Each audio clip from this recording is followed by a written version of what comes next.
seated right now so we can start properly. Thank you so much for waiting. Once again, we apologize in a bit of our time.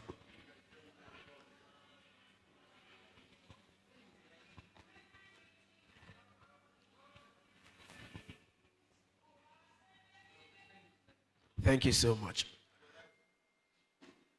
Ladies and gentlemen, Harriet Beecher says, when women are the real architects of the society.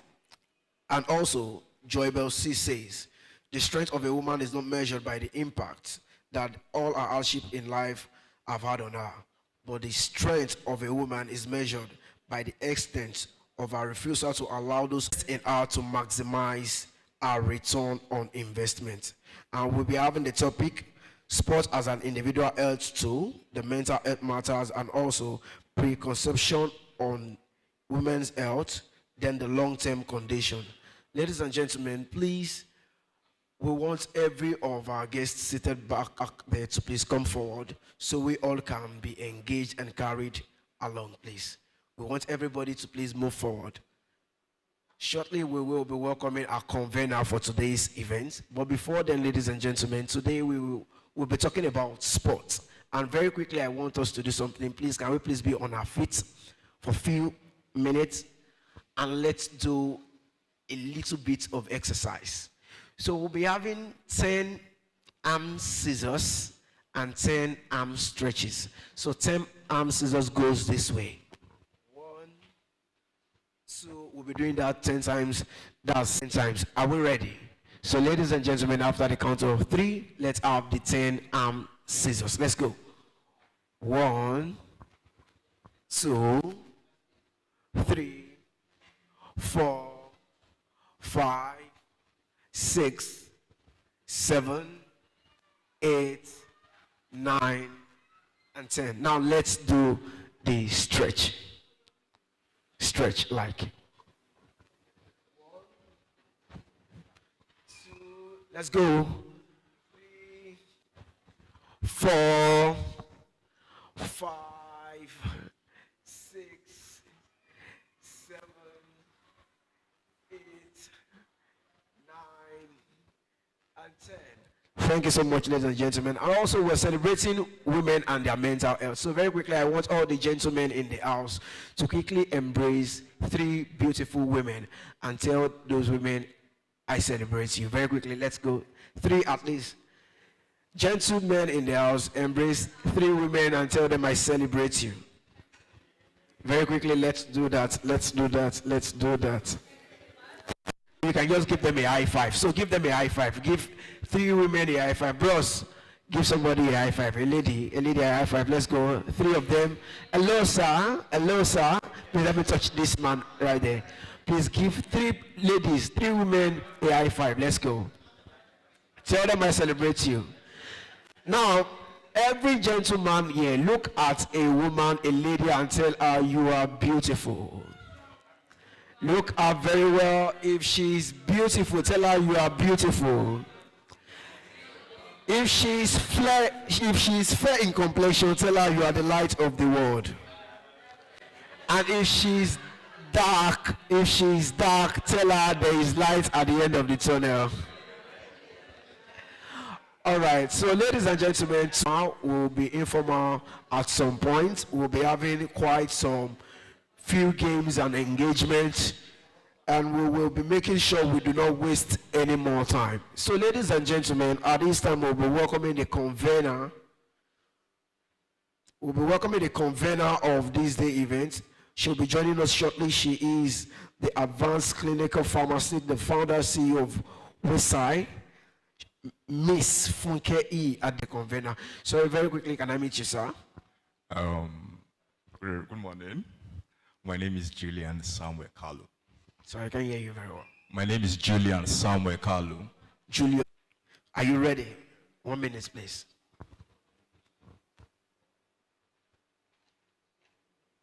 Do not say yes. Why are you wearing your glasses? Are you shy? Oh, all right, great. So no, do not say, maybe just answer the question. So are you ready now? Sure. Great. You said your name is Julius. Julian. Julian. Yes. Is that you? Thank you. You still want to try? Oh, last one. All right, so let's continue from where we stopped. I'm a guest. You're a guest. Absolutely. Are you sure? Definitely. So have you had anything today? Have you eaten? Absolutely. What did you eat? Snacks, soft drink. Like meat pie, like donut? Absolutely. Is it a milky donut? Definitely. Are you sure? Absolutely. That's good. All right, sir, very quickly. My name is Emmanuel. You can call me Atom. So can I meet you, please? I'm Richard Olawale Joseph. All right, Mr. Richard Olawale Joseph, right? Yes. So, no, I have not even started. So do not say yes. Do not say no. Do not say maybe. Just answer the question. Are you ready? Definitely. Are you a Nigerian? Absolutely. What state are you from? Lagos State. Here in Lagos. Absolutely. Here in Lagos. Absolutely. What part of Lagos are you from? Lafiaji, Lagos Island. Isaleko. Yes. Thank you so much. All right, madam, very quickly. My name is Emmanuel. Can I meet you, please? My name is Deborah Omoyeni. All right. Is to do this. I want to. Great. So we're here for the mental health program. We're here for the Westside seminar. Are you aware of this program before now? I'm aware You were invited. by my friend. Your friend is here, seated here. She's here. Are you sure? I'm sure. So you're dark in complexion, is that true? I am. So what state are you from? I'm from Osun State. Osun Ikire, right? Ikiru. Ikiru. Ikiru. You got that right. I got that right. Are you sure? I am sure. So have you had anything today? I have. Are you happy with the current economy of this country? I am not. Why? You don't need to know. Are you sure? I am sure. This woman is right in her senses. A round of applause for her, please. All right, madam. Okay. My name is Emmanuel. Can I meet you, please? Okay, my name is Oebanga Kemi. Sorry? Oebanjo Kemi. Orebanjo Kemi. So you're welcome to this day's event. Thank you. All right. So, are you a Nigerian? I'm in Nigeria. You're a Nigerian? Yeah. Are you sure? Absolutely. What state are you from? Lagos State. You are from Lagos State, just like this man? Lagos State. Are you sure? Where in Absolutely. Lagos State are you from? Ikorodu.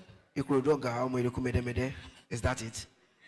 Absolutely. Absolutely. Can you please say something else? All right, so Okay. you're fair in complexion. Are you married? I'm single. You have a partner? Absolutely. Just say yes. Just say yes. You are sure you have a partner? Just say yes. All right, madam. Very quickly. Do not say yes. Do not say no. Do not say maybe. Just answer the question. Are you ready? Yeah, I'm ready. Okay. You just said yeah, but I'll let that fly. So are you ready now? All right. So my name is Emmanuel. Can I meet you? My name is Comfort. Comfort. Great. So you're here today. You're welcome. Thank you. Have you been to any of the stand? No, yeah. Thank you. You just said no. God bless you. All right. Good morning. Good morning. So I saw you making a video, right? Just use the microphone. Don't. I saw you making a video, right? Yeah. All right. We've not even started, right? But do not say yes. Do not say no. Okay. Do not say maybe. Just answer the question. Please, you need to give this woman souvenir so she can go.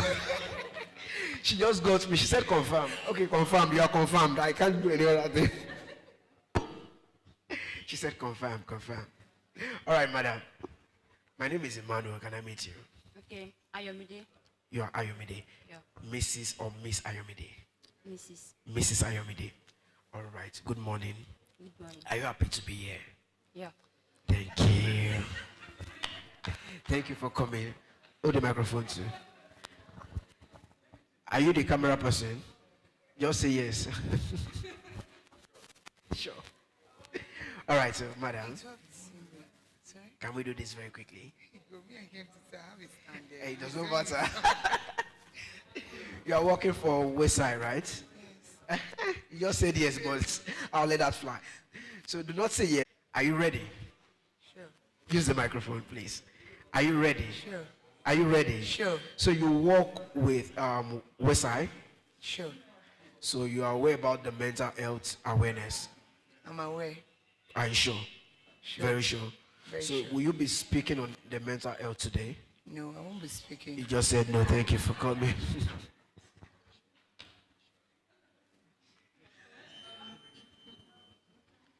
All right, madam. Very quickly. Do not say yes.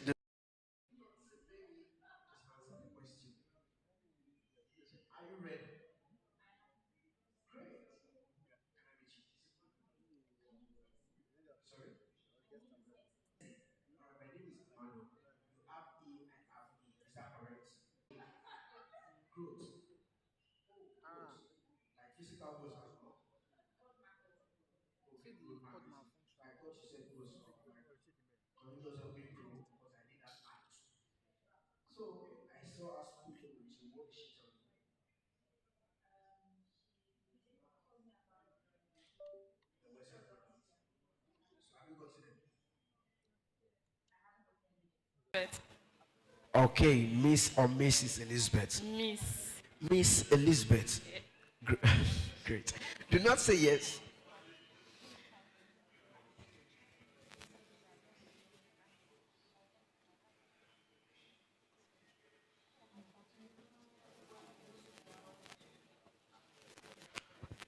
So, do not say yes, do not say no, do not say maybe, just answer the question. Are you ready? I am. Are you sure you're ready? I am. All right, so you are a Nigerian.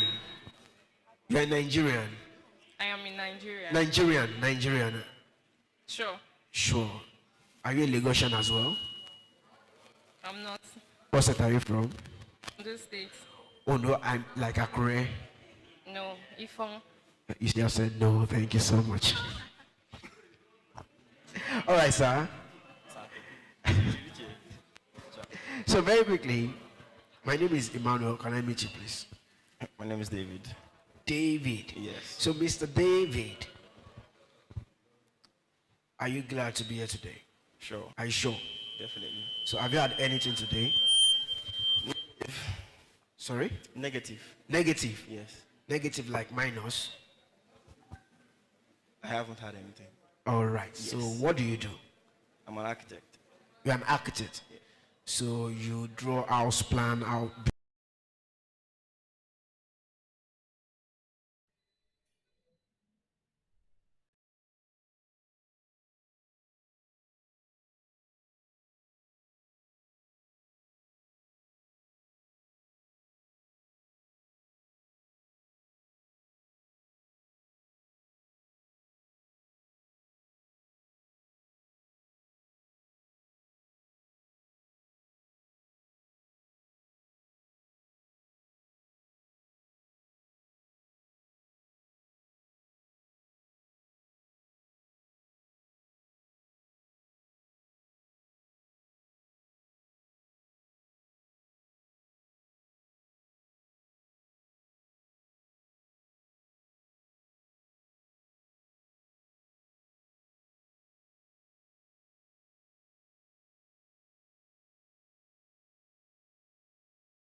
a pharmacist, the founder and CEO, Westside Pharmaceutical. Ladies and gentlemen, please a round of applause for Miss Funke E.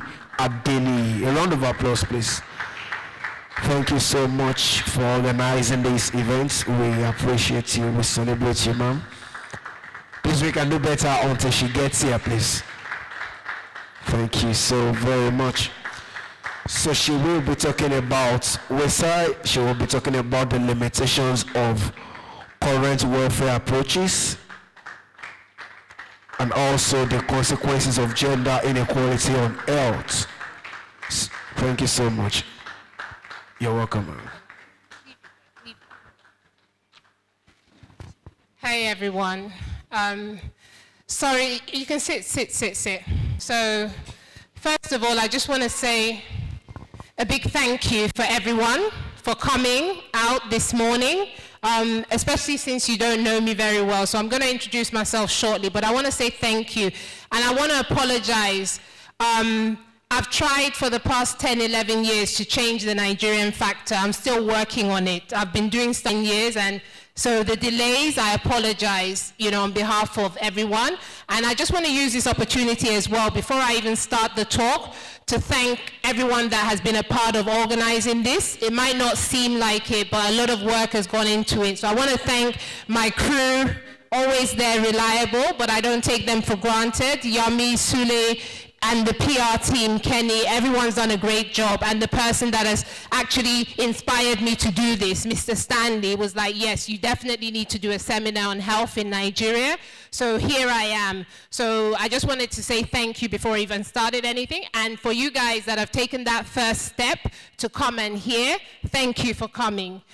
So hopefully, we'll get the main presentation working, but I didn't want to leave you waiting, and there's some things that there's a lot we have to get through, but I'm going to do my best to make sure that we don't shortchange you for coming out. So just bear with us whilst our technical crew sort out the issues with the projector. But I'm just going to give you a brief intro to the session, etc., and then we'll have a tea break so you can all stretch your legs, etc., and hopefully by then everything that will be sorted.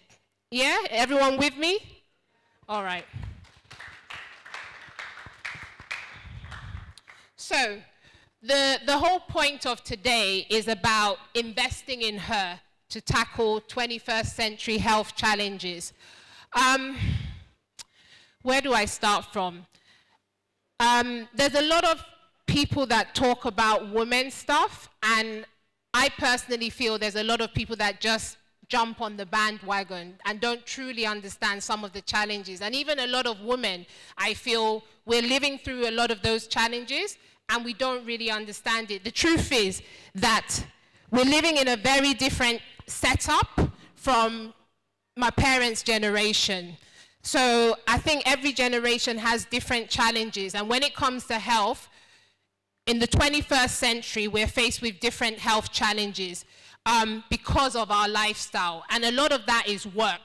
The average woman today has to work. It's not even a choice. There's a lot of women, I'm sure, myself included, if someone said, oh, don't worry, just sit at home, I might actually think about it or at least work less than I do. But most of us don't have that luxury. The problem is the workplace wasn't actually created with women in mind. And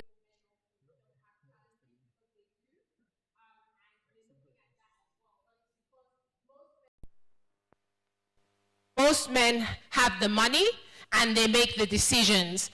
And in the workplace, unfortunately, I feel as if women kind of are being made to force like they need to meet up to a standard that is challenging. Most women, at some point in their life, if either they have children, they aspire to have children. Most women will put their family and children first ahead of work.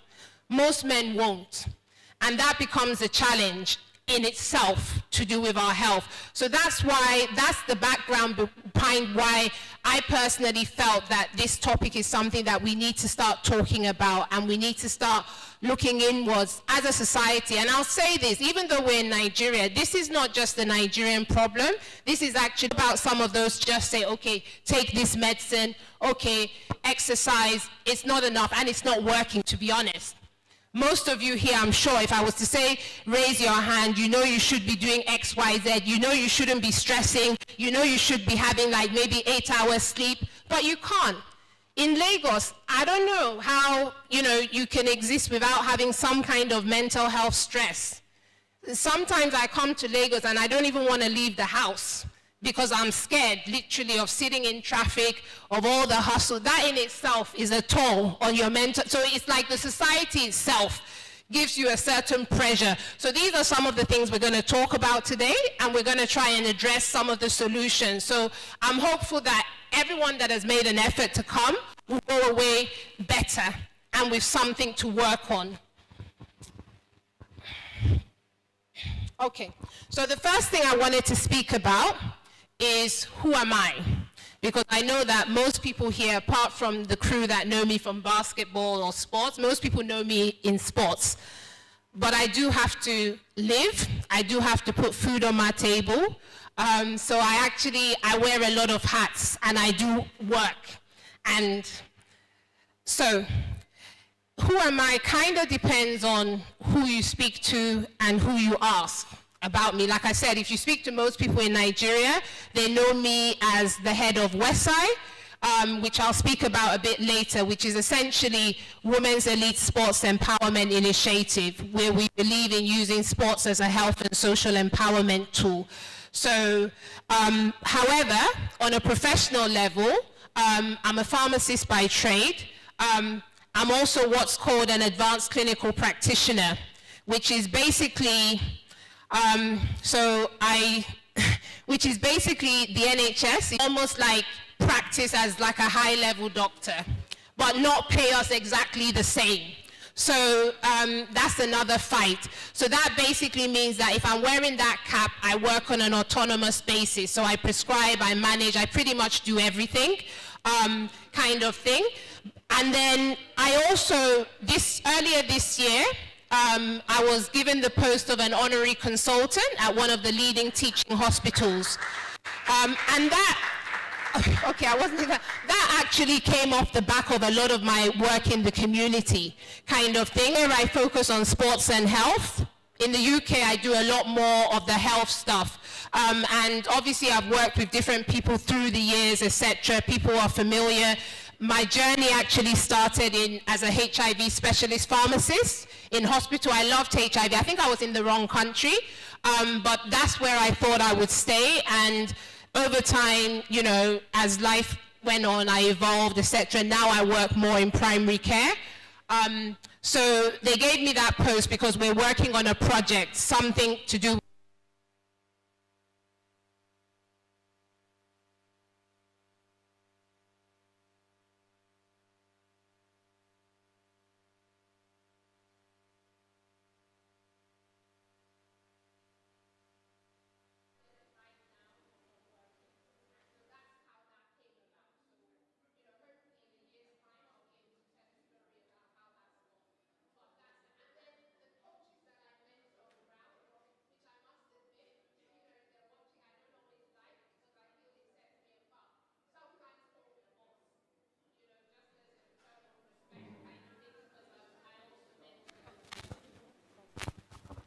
I mentor coaches as well, sports coaches as well. So that's a bit about my professional title. So in terms of my interest, like I said, my journey started in HIV, infectious diseases. When I moved to primary care, I realized I wasn't going to survive because it's a very specialist area. So it expanded into sexual and reproductive health, as well as long-term conditions, which is probably because of my background, and then preconception care, because all that falls under sexual and reproductive health. So those are my current interests professionally. And then at a global level, anybody that knows me knows that I'm very passionate about sports. So I was fortunate enough to get a scholarship to do my master's, and I did that in global health policy. And so that, together with my passion for sports, is actually what led me, although I hadn't started the master's then, but that kind of was what led me to set up Westside, which is kind of what is, that journey is what is putting me here in front of you today. And then business interest. Everybody has a side hustle. Most people here. you know, another thing with today's generation, I feel as if that just relying on 9 to 5 alone is a bit challenging for majority of people. And if I was to say I had a side hustle, I think I would say it's the empowerment business. Everything I do is geared towards empowering people. So even this health seminar, it's a way of empowering people. At least that's my goal. So that's just me in a nutshell, just so you have an idea of who's speaking, and you don't just think it's a random person from nowhere. Which is mental health and well-being, which is really, really important. Exaggerate on that. We also need to move away from looking at it as a stigma, as the fact that anybody mental health is mad. That's not what it's about. Most of us struggle with mental health, and some of us that even think we're strong, we can do everything. Actually, if we look deeper, we need a bit of help. So we have a special speaker, and not just a clinician, is going to speak about that. So I'm not going to speak too much about that. Now, I've written 2 books, which are at the back. In the book, Truth About Health Exposed, because I'm in mental health and think madness, and it's not necessarily that. Then, like I said, I'm going to focus, when it comes to sexual and reproductive health, it's quite a wide issue. For this issue, in the context of working women, I wanted to focus on preconception care. Because in Nigeria, you may not know it, but you know Nigeria is always top with everything. So they're also top 5 when it comes to maternal mortality, unfortunately. So there's that issue. There's also the issue of a lot of women, we're having children later because of societal reasons, struggling with things like fertility, etc. So we're going to talk about that, because it's not always about fertility treatment. There's a lot of other options and things we need to start thinking about. So we're going to focus on that. And then I'm going to touch a little bit on long-term conditions, which again, because we spend so much of our time in work. You know, most of us start working from our late teens to our 20s, going 40, 50 years. So we go through so many phases of health seasons. So we're going to talk about long-term conditions as well, because like I was speaking to a friend of mine or one of the crew earlier today and saying that, you know, the same way we're hustling for house, for family, for money, is the same way we need to be thinking about investing in our health, which is why we've titled this session Okay. So, what are some of the reasons from a business perspective why we need to be thinking about investing in her, and why businesses in particular need to invest in women? So on a general level, it's good for business. There's a lot of evidence that supports investing in wellness on a general level for everyone. It increases productivity. Obviously, if people are better, they're going to work harder, more efficiently. So you get back. Whatever you invest, you get back. In fact, you get back twice, 2, 3 times as much as you put in, supporting someone's health. It decreases on underachievements. It decreases overall health costs, and it reduces sickness level. And also, you get increased job satisfaction. And if you're a business owner or if you're a manager, you're more likely to have people commit and stay in your workplace than otherwise. So these are some of the differences. Now, if we're looking at women and why it's important to invest in women's wellness, is that women are peculiar. Let me just put it that way. For years, I ran away from women's health. Even me as a woman, I'm like, you know what, I don't want to deal with women.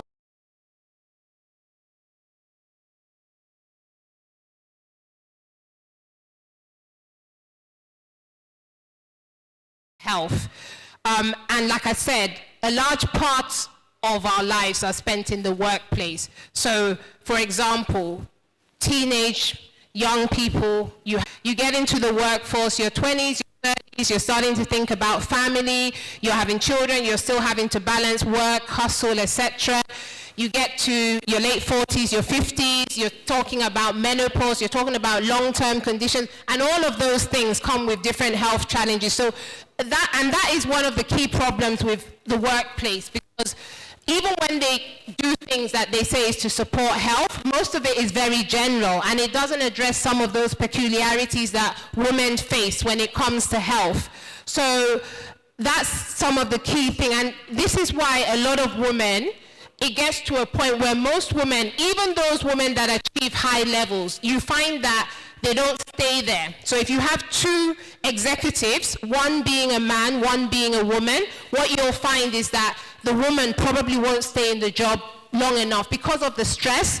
You know, imagine if you have a high-flying job, you have to travel every day or you have to go to work, then you have children at home. We have some new age men, but most men really won't want to be left at home taking care of the children. And in all honesty, most of them I'm not sure are equipped because it's just not really them. There are certain things. It's funny, when I have men come to see me in clinic and women with children, it's very different. I will ask the mom, oh, what's wrong with the child? Okay, what did they eat? You asked about the history. The mom can tell you every single detail. I asked the dad, I was just telling someone the other day, I had a dad, he came in, a good dad obviously, came in with the child. I think the child was about 4 or 5. I'm asking the dad question, okay, so what did the child eat? What did he eat at school? You know, how's he? The dad turns to the 4-year-old child and says, oh, what did you do today, Johnny, at school? I'm like, but that's just, and it's just natural. They're not going to know. It's just not part of them. So most women, the point is that most women end up going part-time or not staying. And that, I think, partly is because there's not enough support in the workplace, which means the workplace loses out because some of those women are actually really talented, but it's just, like I said, women most times will choose their family. If the pressure gets too much, some of them will try. It gets to the point they have a breakdown or they can't cope or they're sick, and if they have pushed to the wall, they will choose their family over work, whereas most men won't. They'll choose money. That's just the reality. And then, so that's partly why the higher you go, the less women. You'll find a lot of women at lower levels, but the higher you go, the less women you'll get. And I just wanted to remind people aware that, and this is why we need to really start looking at this issue, is that 40% of the workforce in Nigeria are women, at least 40%. So that's a high proportion. So I don't think it's too much, and actually I think it's essential because I think that 40% is probably going to increase in the next 5 to 10 years. So we need to start thinking about what we can do to support women's health, and we need to start investing in women's health in the workplace. And that, I believe that every business, whether you're individuals have their own responsibilities, yes. The government, we know, we keep waiting for better policies, they have their own responsibilities, but I believe more can be done in workspaces for their staff. And if you're a business owner, it's something to think about as you're investing in other things. How are you investing in your health? Okay, not too bad. I'll let you guys go on a break in a minute. So some of the limitations of the current, so I just want to touch a little bit on some of the current interventions out there. Some of you may or may not be aware of them. You have health insurance. Problem with health insurance in Nigeria, even at a business level, is less than 10% of the population have access to it, number one. So you're looking at a country of 200 million and less than 10% have access. It's not really that holistic. There's a lot of exclusions. So if you already have a health condition or a complication, it's kind of, you're excluded. So this is where some people have an issue with insurance. Definitely it has its role. Please don't, if there's any insurance people thinking I'm not knocking it, it's got its role. I'm just saying it's not enough. It's not sufficient. And there are also, their offerings, I feel, especially when it comes to women's health, are very limited. We're talking today about things like preconception fertility. If you know anything about fertility treatment, it's extremely expensive for a cycle. Most insurance companies don't even touch give you half of what you need for that. And that's excluding all the other add-ons that go with that. That's just an example. Even cancer, I think I was reading somewhere about an insurance policy, they give you like 100K or something for cancer. If you're familiar with cancer treatment, etc., you know that that really doesn't cover much. So it's better than nothing to have some insurance, but I don't think it's enough. And then, like I said, insurance policies and interventions, current wellness approaches in the workplace are actually very, very general, very non-specific. So some of them, I'll be honest, is similar to some things. They just tell you what you already know. You know, the problem is there's a lot of people, we're living in a generation that is extremely informed. If you go on Google, you can find almost anything. But it's extremely informed. If you go on Google, you can find anything.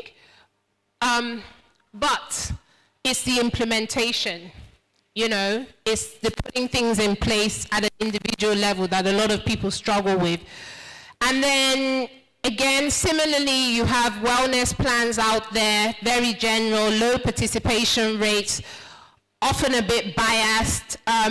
And you have, because obviously from a population basis, it's the same with a lot of public health systems. They struggle because you're trying to deal with a majority and help a majority. And oftentimes, general stuff doesn't always work for people at an individual level. So these are some of the challenges we have with the current approaches. And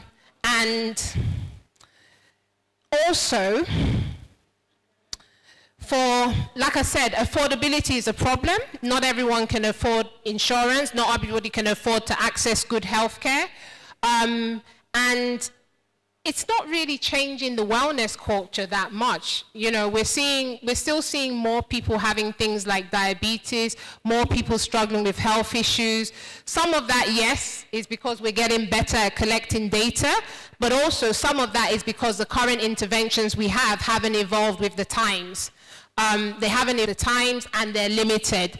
So these are some of the problems and the limitations we have. Now, I just wanted to there was a case study I saw that I found was quite interesting. It was done I think it was a thesis of a postgrad student based on a setting in Ikoyi. And I thought it was interesting because from the little I know in Ikoyi, that's an area where you would expect, if anywhere had good, you know, interventions, etc., you would expect somewhere on that side of town. But what they found is that a lot of organizations do offer wellness programs in some way, shape, or form. However, the screening is very limited. A lot of people don't feel like they're that beneficial. Most people still feel they have to work so hard. You know, so it's like on the one hand you're saying, okay, health, wellness. On the other hand, it's like you're having to work 24/7. You're having to get through Lagos traffic. So is it really helping?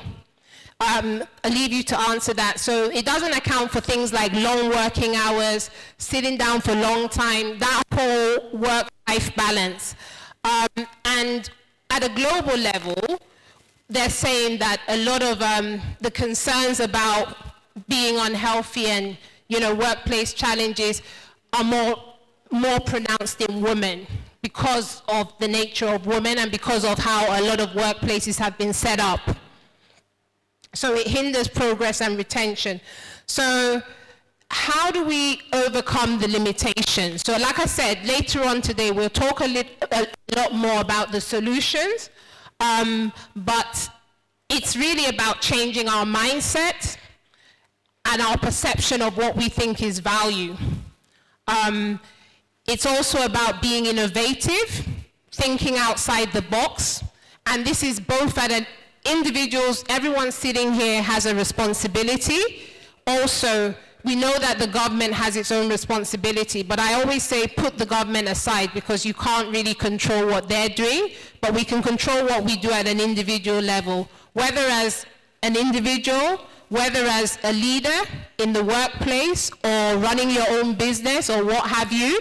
And then prevention. I'm very, very I'm a strong believer that prevention is better than cure. Prevention from getting any long-term condition or any health issue, and believe it or not, and then if you have an issue, there are also things you can do to prevent it from getting worse or from getting complications. And then we also need to think about how to change our behaviors. That's why, I guess for me, it's about empowering people. It's not just about giving people information. It's not just about getting people to go on Google, but how do we empower people? How do we get people to do what needs to be done? And then personalized care. That's becoming a very, very, that's like the buzzword for the last couple of years. We're talking a lot more about personalized care. I think Nigeria, a year ago, they released something called a self-care policy. A lot of other countries are starting to look at personalized care because they realize that we need to empower the individual.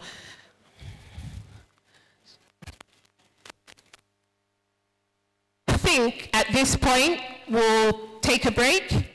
Yeah, and when we come back, we have an interactive session planned, so it should get everybody interacting, working together. Yeah, so, okay. Thank you so much. Please a round of applause for Miss Funke E. Adeni. So you mentioned something. Thank you so much. Thank you. So you said you love sports. So I would like to know, what sports do you partake in, and your favorite sport, actually, your favorite sport? Me? Yes. You really asking me that? Yes, please. Seriously? Your favorite sport. Anything I said? Your favorite sport? Basketball. Not football.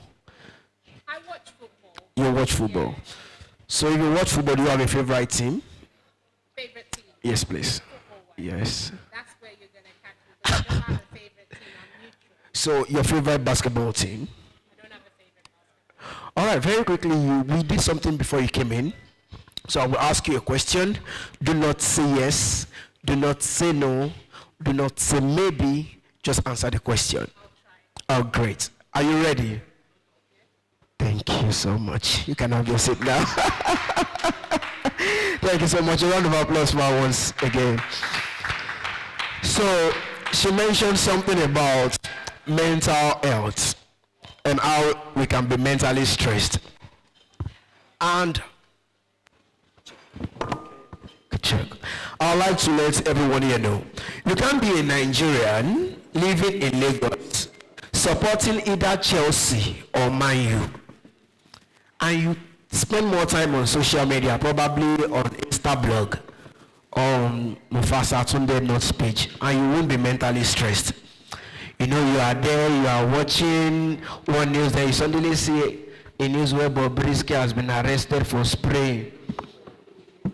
Or you see a news where Mohbad's family are complaining of DNA and they brought another thing. So you are there, you wrote your budget, you're going to the market. You wrote beef, 5,000 naira, and on get to the market, the least you can get is 7,000 naira. You will be mentally stressed. You are a Nigerian. So we're here today to see how we can balance our mental health, and I'm sure in a few minutes we will be doing justice to all of that. So ladies and gentlemen, at this time we'll be having a short tea break. Then after that, in a few minutes we will be starting in details while we are here. So ladies and gentlemen, please feel free to walk around if you want to use the restroom. Like I said earlier, the restroom is outside this entrance. To my left, we have the gents and the ladies. So ladies and gentlemen, one more time, please walk around. If you want to sit back, relax, and have a good time. Thank you so much, ladies and gentlemen. Music break, please.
Everyone, please let's be seated while we await the snacks and tea to be served across to every one of us. We have an interactive debate that will be going on right now. Can I have our attention, please? Ladies and gentlemen, can I please have our... Ladies and gentlemen, can I please have our... All right, thank you so much. So like I said, we will be having an interactive debate shortly. When the topic is gender equality, a benefit or a drawback, that is, a disadvantage to the women's health matters. Gentlemen, please, are we together? If we are together, let me hear you say, we say. Okay, please, everybody, let's all focus on the stage, please. So we will be having a short interactive debate for about 20 minutes. And it's going to be in pairs. We have this table, we have that table, and the table over there. Please, we need to get our people together right now. We have a short debate where the topic is gender equality, a benefit.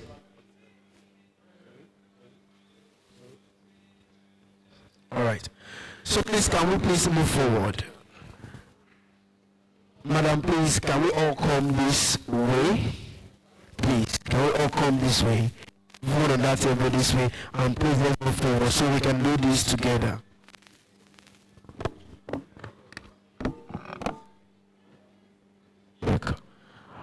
Check. Okay. Hello, madam. Alright, so please join them on this table. Alright, so we have this table as well. So can we do those two tables? Great. Alright, so every of our guests will be joining us will join that table or this table. So we have a short debate with the topic is gender equality a benefit or a disadvantage to women's health matters. So it's going to be two persons on a table to speak. So this table will be for the topic and the next table will be against the topic. Do we get it? Can you hear me clearly? Can you hear me clearly? All right. Check. I said we have a short debate, interactive debate. It is not something serious. The topic is gender equality, a benefit or a disadvantage to women's health matters. So the table right for me will be for, and the next table behind this table will be against the topic. The topic again is gender equality a benefit or a disadvantage to women's health matters? The convener, Ms. Funke E. Adeni, will enlighten us more on that topic so we can know what we will be talking about. Like I said, the table right before me will be for the topic, and the table after this table will be against the topic. Once again, the topic is gender equality a benefit or a disadvantage to women's health matters? So we can just have two persons on this table for, two persons on that table against. Just, let's say, 2 minutes each maximum, 2 minutes each. Then after that, the convener will give a summary, a conclusion on the topic. But before then, please, let's welcome the convener, Ms. Funke E. Adeni, to enlighten us more on the topic is gender equality a benefit or a disadvantage to women's health matters. Thank you so much. Hey everyone. So I know that seminars can get a bit boring and it can get a bit boring listening. So this is meant to be like an interact. These women taking over the world and crushing men. People have different beliefs. So I thought it would be nice to see what people think in the context of a working woman. Do you think gender equality and the fight has been of benefit to our health as women? Or do you think is actually to the detriment of our health? So when you think about gender equality, you think about women achieving high things or low things. What do you think? A plus or a minus at the moment? So, and it's interesting to see what both the men's perspective is on that. So that's what we're going to do. And then I'm going to give you what I think in terms of my opinion as well.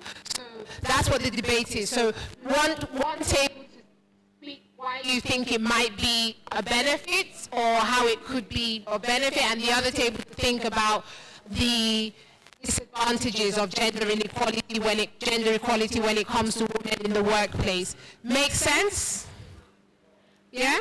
Okay.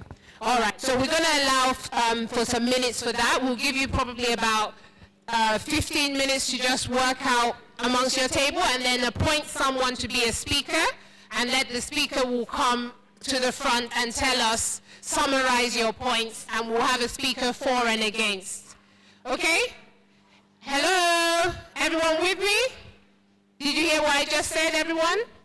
So you're going to need to appoint a speaker for each of your groups to come and represent you at the front when you're done. Yeah? Okay. All right. So we'll give you all 15 minutes to do that.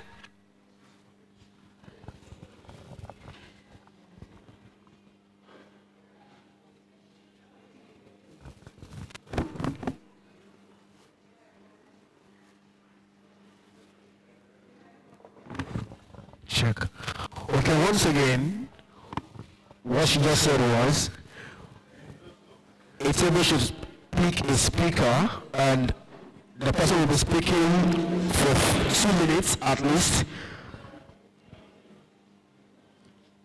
Okay, we have another table over there, please. Hello, please, you need to join the table over there. 2 persons join this table and 1 person join that table, please. 2 persons join this table and 1 person join that table. We have a short interactive debate on the topic, is gender equality a benefit or disadvantage to women's health matter? It is not something serious. Then after all we've said, and the convener would give our own summary and a conclusion on the topic before we move on to the next item of this day. So for the next 2 to 3 minutes, so you all should come together, think about something, what you will be speaking on and who will be talking, for just 2 to 3 minutes before we get it started.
Hello?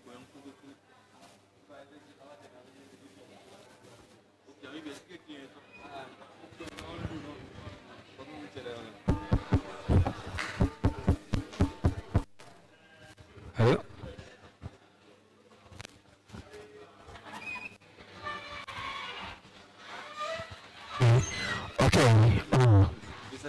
Check. Okay. Okay, are we good? Can we start now?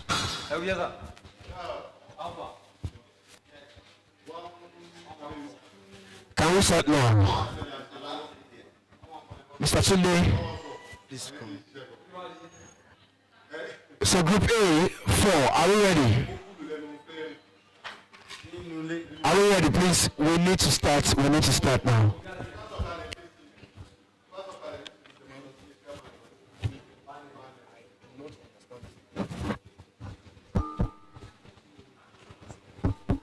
Hello, hello, hello. Hello, hello, hello.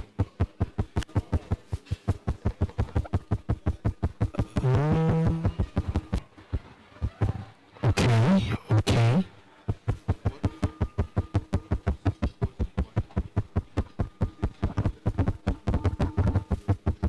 Check. So group A4, are we ready? Group B against, are we ready?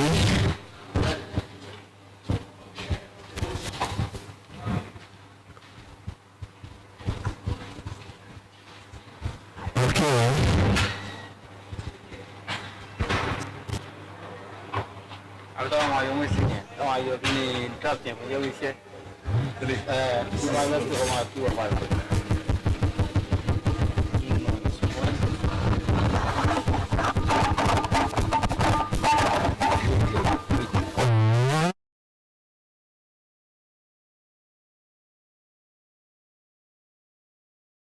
Group A, 4. The topic is gender equality and benefits or a disadvantage to youth. Are we ready, Group A? Alright, Group B, are we ready? Group B, are we ready? Do we have a representative now? Alright, so 2 representatives actually, 2 for, then 2 against. We have 2 minutes each, 2 minutes, 2 minutes, 2 minutes, 2 minutes. Then after that, we'll have a summary and conclusion of all we've discussed. Then we'll move on. So at this time, the speaker for Group A, who is for the topic, can you please step forward? Thank you so much. Please a round of applause and encourage her. Thank you so much. Sorry, please. Mr. Tunde, 2 minutes. Please be our timekeeper.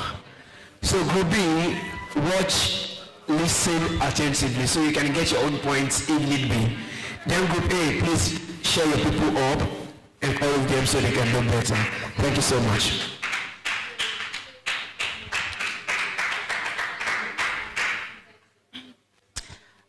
Thank you, everyone.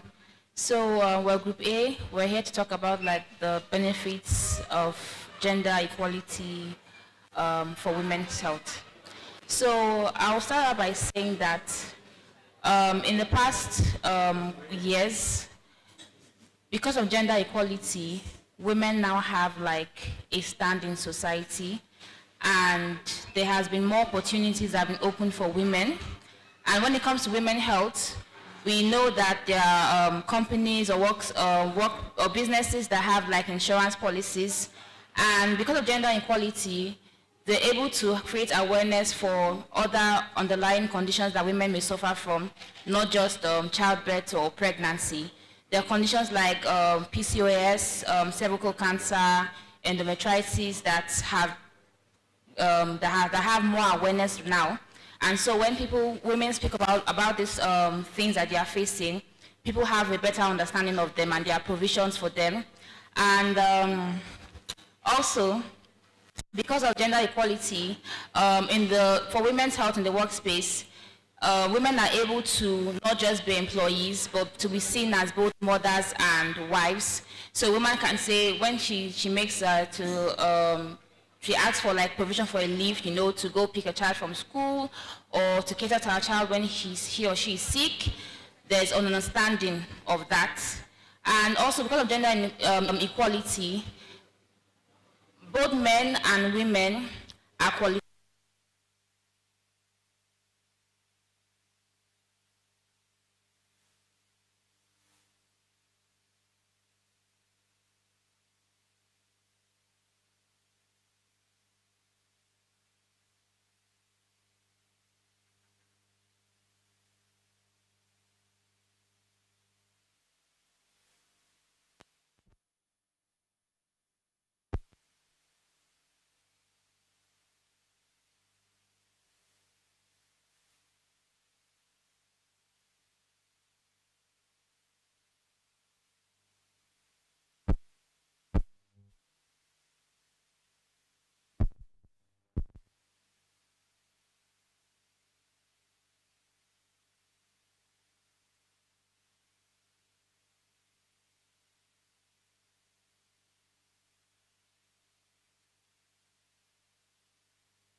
Women can be better in society and they can do more, which men are not to do.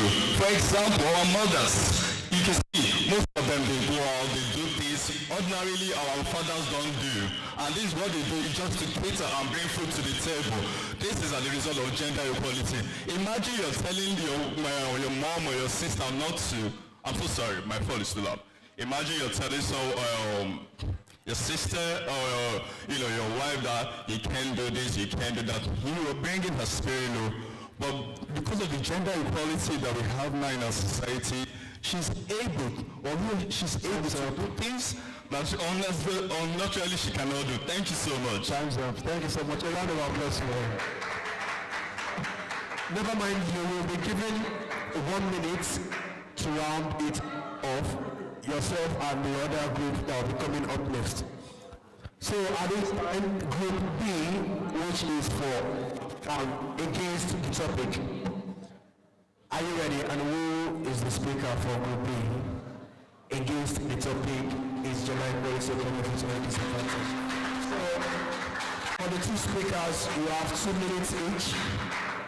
Then after that, we will have 1 minute for both groups to round it off. Thank you so much. Encourage yourself, encourage your group. So,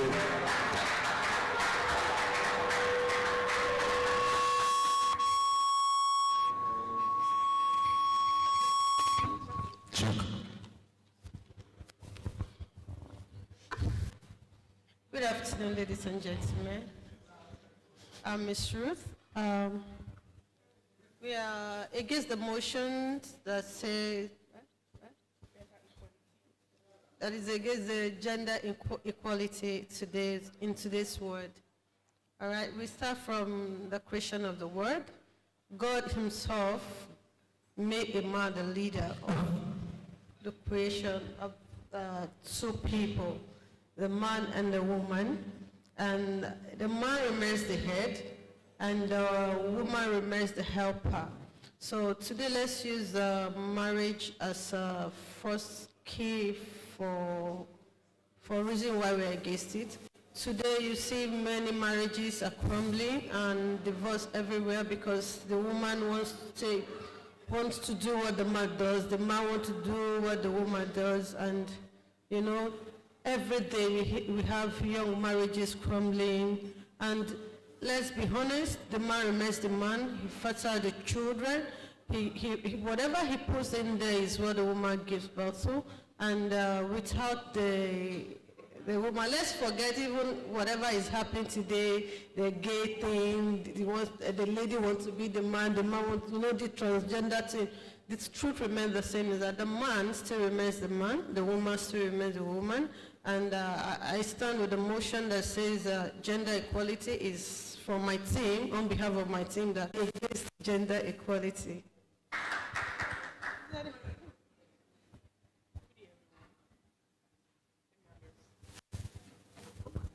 Good day, everyone. My name is Elevide Kendi, and on behalf of Team B, I am here to oppose the motion that says women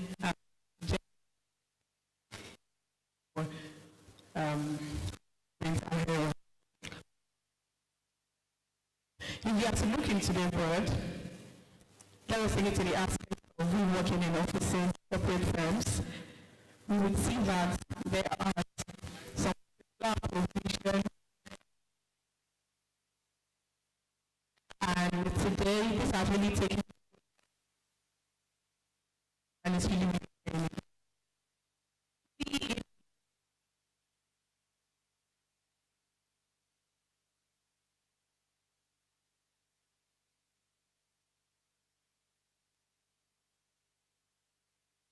down, and they feel like there are some things that cannot be carried out by them. I mean the women.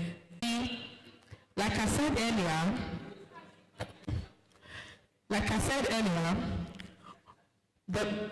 today's mental health can be caused by different and numerous things. Saying that gender equality in our society is affecting us today, it is no. We are all right. Thank you.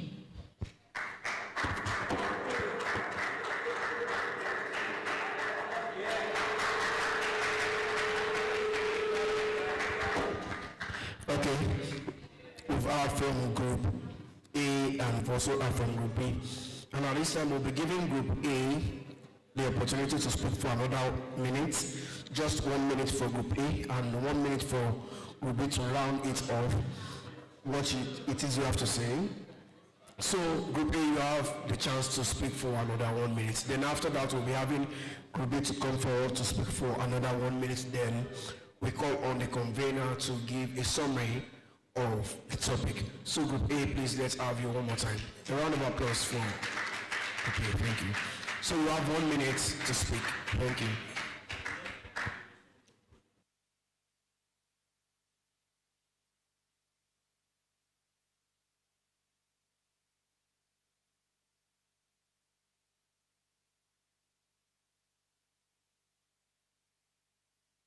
Cannot handle.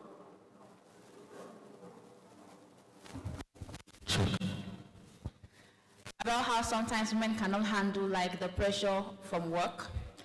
I would say that I oppose that. I believe that women have a strong part of being a woman is your emotions and your intuition, which makes you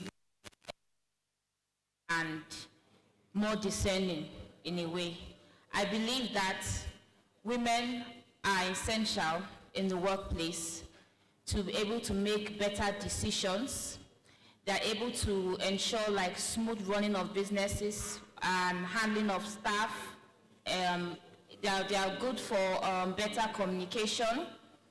And the empathetic side that women have, it just helps to make people more at ease, in the sense that there's a smooth running of things and things just go generally better when women are involved, as we all know.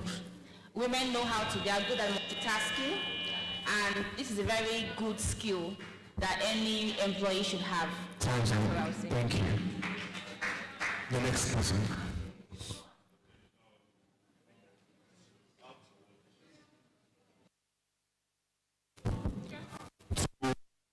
What my colleague does.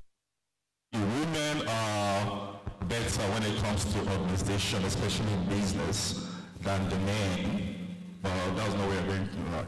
And also, if you check, if you study the bees, the beehive that headed by the queen, and the beehive, they are very, very organized. They don't just do things. They don't just come up, and they're headed by the queen. And that's how women are. Women are multitasking. They are also, brilliant when it comes to business executions and all that. And also when it comes to accountability, women are the best.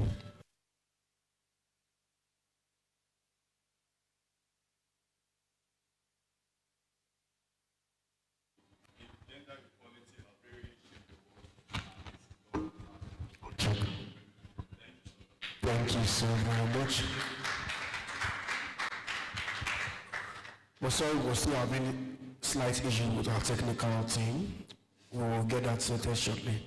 And now we'll have Group B to please come speak for another 1 minute each. Group B, which is against the topic, to come speak for another minute each. Then after that, we have the summary of this discussion. A round of applause for Group B. Thank you.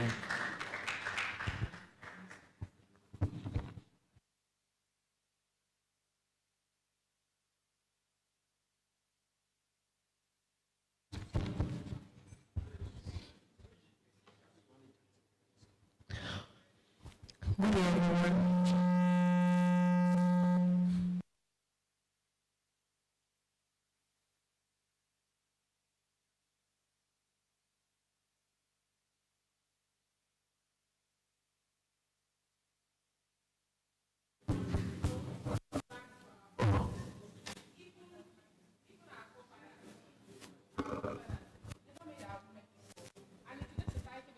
Women are really trying. We can see that, give us trace it back to our forefathers. We can see that even then, our women were not made equal with them. And in today's society, some women are not standing on that level. They are trying to go overboard and go over the edge to prove to themselves that they can do better.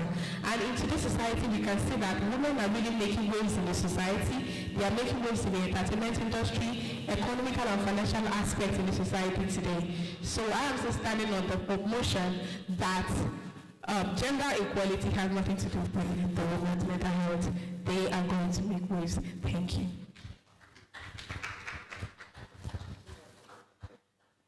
Okay, I'm still against the motion that says gender equality is preferably done.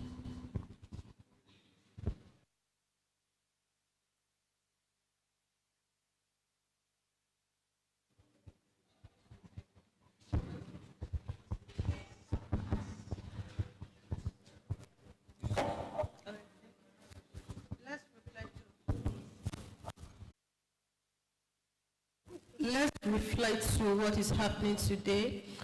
Yeah, remember those days when we have the housewives, they stay.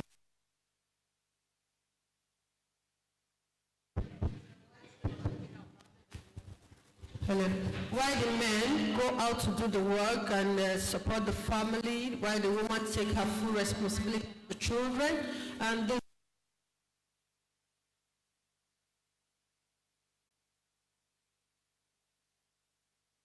on the gender equality family situation.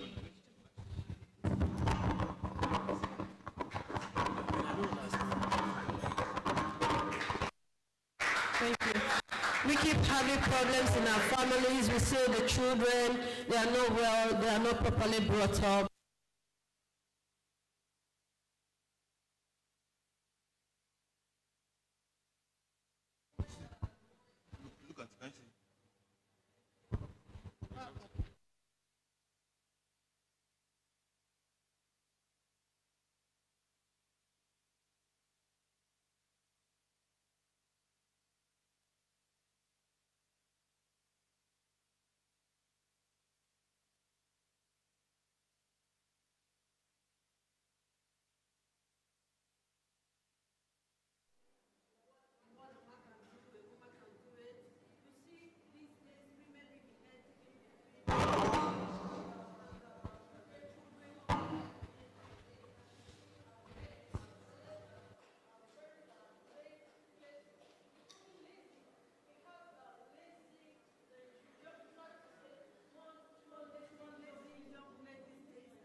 Thank you so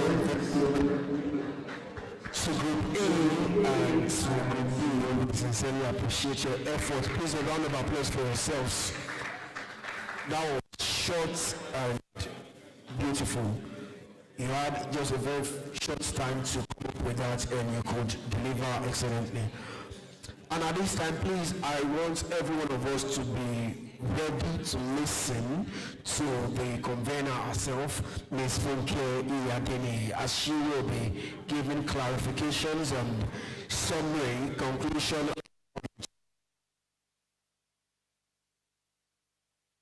to women's health matters. Ladies and gentlemen, if your hands are too busy, one more time, please, a round of applause.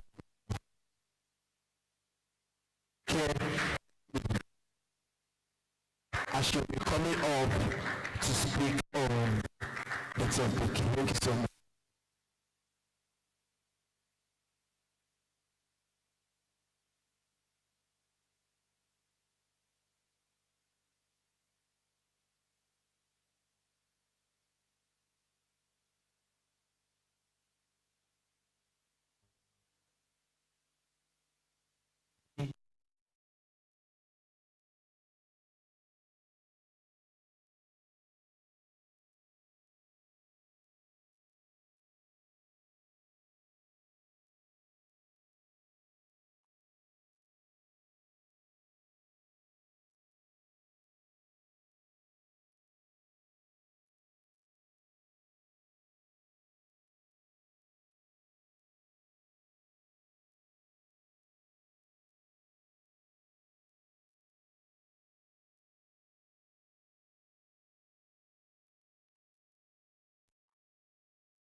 Rates of divorce, families suffering, breaking down because women now feel like, not trying in marriages because of the dynamic. So you can argue either way.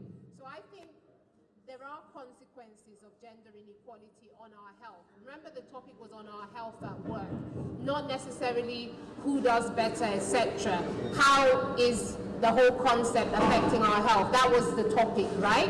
So I just want to remember that because I don't feel people spoke as much as they should. I know the group against mentioned a little bit about health, but maybe not as much, and that was meant to be the focus of the debate. So I just wanted to highlight a couple of things that I've said.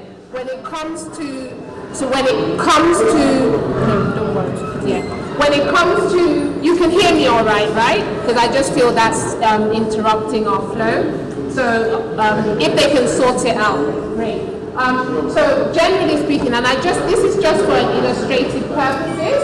At the moment, this is the statistics that a lot of our health issues are age-related. So when you're talking about maternal conditions, maternal mortality, like women that die in childbirth, most of it is preventable reasons. Things like high blood pressure, things like loss of blood, things like infectious disease, all things that we have solutions for. Most time they happen ages 15 to 24. 24 to 44, preventable infectious disease, malaria, HIV, are preventable. 45 to 64, you're talking about chronic diseases, long-term diseases. Now, my personal thoughts is that this is the thing, when you're looking at figures and statistics, you always have to put it into context. In today's world, with a lot of people working, I don't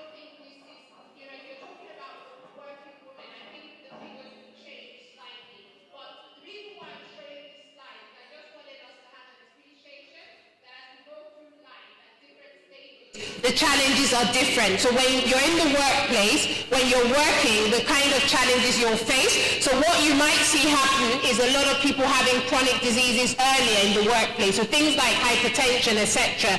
We did a few years ago when we did an event in Lagos and we did some health screening, 20% of the people we screened at least had high blood pressure and they didn't know it because of Lagos stress, I say.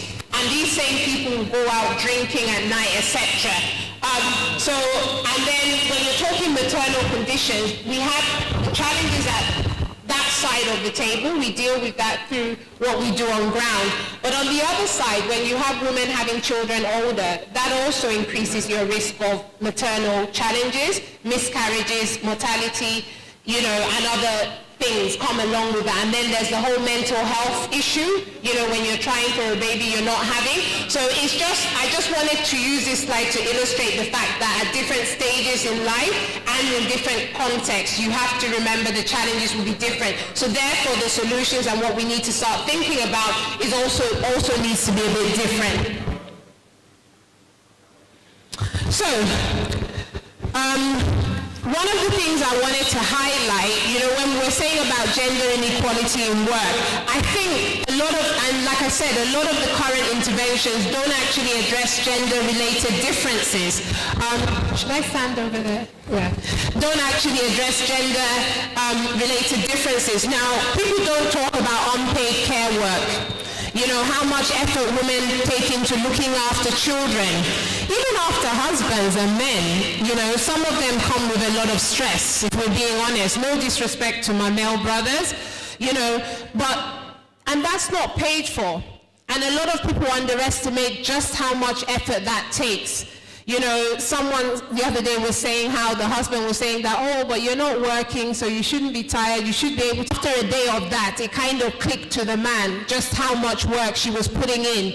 So, and it doesn't stop. That caregiving, even when women start working, there's still an expectation when it comes to taking care of children, when it comes to doing things in the house, and that's what even a lot of female execs, because you're in a top job, doesn't stop you from having to go home to cook. It doesn't stop you from having to breastfeed your child. I had a man one day came in, I was saying a good dad, you would say, and he was upset because I said I wanted to speak to the mother of the baby. And he reported me. They said, just try and speak to him. Sure thing, if we're going to raise the next generation of children and make sure we raise healthy children, good children, family, that role is essential. But we can't, 40% of the workforce is women, so we can't ignore that. We still need women to work. A lot of economies would crash if women stop working. So we need to remember that. And because of those pressures, a lot of times, and because a lot of workplaces, in my opinion, don't give enough credit or give enough support to women, they don't get the best because women are more prone to be absent. Like I said, most women, talented women, don't stay in jobs long enough because a lot of workplaces can't give that balance. And sometimes, to be fair to the workplaces, they have their own challenges in terms of running a business, so it's a bit hard. But I personally think there's not a lot of thought. If you put the thought into it, you'll probably find a way of finding a balance and a solution. And the other thing is, because they're so busy taking care of everyone, sometimes they forget to take care of themselves, which makes them more prone to health issues. So that's some of the challenges I wanted to highlight in the workplace. So I like to think we should all, as a society and university, we've gone past the place where we say women can bring something to the workplace, or women are good managers or leaders. I think we all know that. Anybody that doesn't know that or chooses not to know that is in denial. I think the question is, how do we make sure we're getting the best from women in the workplace, and how do we make sure we're supporting them and helping them and making the work environment more conducive for them in order for them to get that balance with their natural role that we still need. With the best will of the world, I know there's a lot of talk, he, she, they, whatever acronym you want to use, but it doesn't replace those needs. So, I'm just going to talk now just a little bit about the key health challenges before I introduce one of our other speaker to speak a bit more about mental health. So remember, I did mention earlier about the whole sexual reproductive health, because most of us spend, that season of our life working, the season when we're having children. Most women have children during their working years. And so I guess if we're looking at the peculiarities of female health, I think at the moment part of the problem in the workplace is that there's no consideration to some of those key times: preconception, fertility at 14. Her childbearing years were from 14 to 50. A very different season. She did do some work, but not like today. That would be considered abuse. When we have a 14-year-old have a child today, we all look at it as there's a problem. So most women are having children later. That comes with a lot of challenges, and they're in the workplace. Work sometimes can be stressful, especially if you're doing other hustles. So we need to think about preconception care, helping those women from a work perspective, because the other thing is that if a woman is having issues having birth, or if she has a child older, there's more challenges, there's more chances of her having to take time off work, having to go off sick, whereas if you actually invest in her to support her, you actually get it back, because she has less need to go off and she can give more to the workplace. Similarly, you have women, as they're getting older, you have the menopause. The menopause is there's a little bit of stigma associated with it, but actually we need to remember 30 to 40% of women's life is spent during that, after the menopause. So that's also an important season, and most people hit that season whilst they're actually at the top of their career.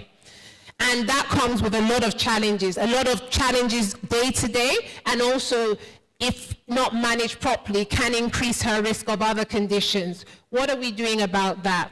Not many people speak about it, but it's also very important. Most people hit the menopause between maybe late 40s, 50s, thereabouts. Most women at that stage, a lot of women are actually starting to really be at the peak of their careers, which comes with a lot of stress. So we need to do more there. And then long-term conditions. Like I said, sometimes the menopause can also make you at a higher risk of other health conditions, so things like bone conditions, things like cancer, if it's not hand and well-being. And don't forget the mental health. This is why I keep saying mental health is not just about madness. It's not just about depression. It's also about just being mentally well.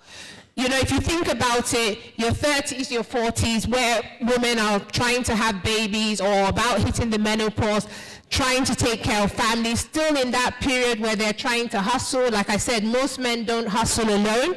Most men that get married expect their wife to be working, to contribute in one way, and they're carrying all this. Maybe if they have children, the children come with stress. If they don't have children, trying to have children comes with stress. So either way, their mental health is at stake, which kind of leads us very nicely into our next topic, which is mental health matters, that we really need to start thinking.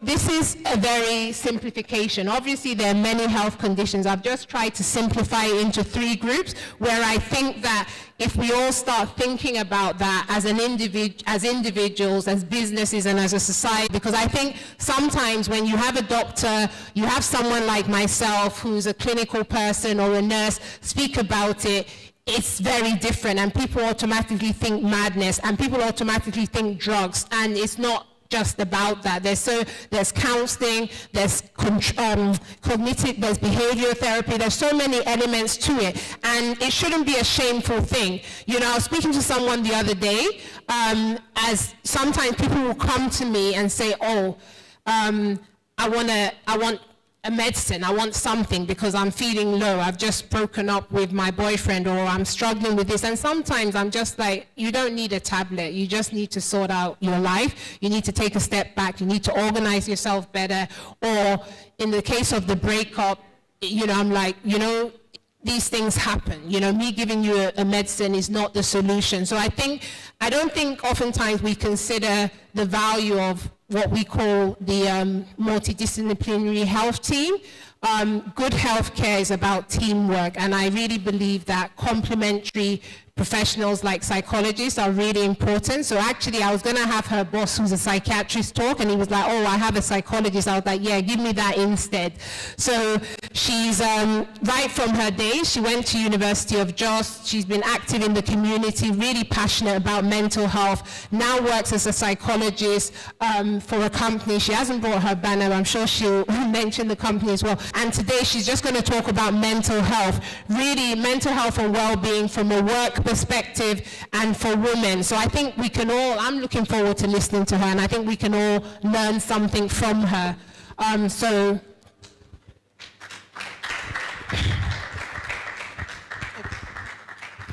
thank you so much. A round of applause. Yeah. Thank you so much. So ladies and gentlemen, let's get ready for this session as we will be welcoming and bringing to the microphone the team lead EAP psychologist, Gray Insight. Ladies and gentlemen, please, if your hands are not busy, a round of applause for Miss Esther Akinola. As she will be talking on mental health and well-being matters. Thank you so much, ma'am. Thank you. Good afternoon, everyone. How are you doing today? I really enjoyed the debate session. When the first thing came about, like, there's a man debating for women. Okay, and he did a good job in supporting women, actually. He's not here. Well, I loved it. And then you put women against each other. Wow, wow, wow. And they agreed. Anyways, my name is Akinola Esther, like I have been introduced.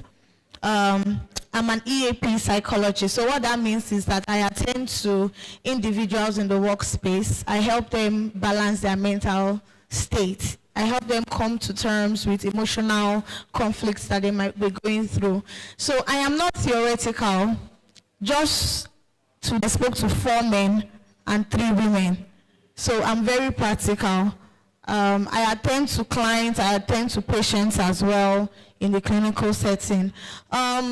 So it gives me sort of a strong authority over the conversation. I've been doing this for well over 8 years, so forget my small body. I've been in the industry for a while. I treat children, I treat parents, marriage counseling, the list goes on. So the conversation is not going to be bound to women only. We would also challenge the men in the room to do better.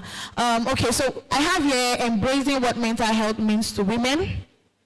And I will be focusing on an overview of what equality means, important as the other, right? Now, how does inequality affect women's mental health? Ways of embracing diversity, equity, inclusion, good mental health for women. See, this is very important. There is such a good thing as good mental health and bad mental health. So I'm going to start off. I won't assume that everybody here knows what mental health is. Because when I first addressing the Nigerian demographic, and this will tell you that I address the global, I will take a chorus answer, it's fine. Mad, small, very good. Anybody else?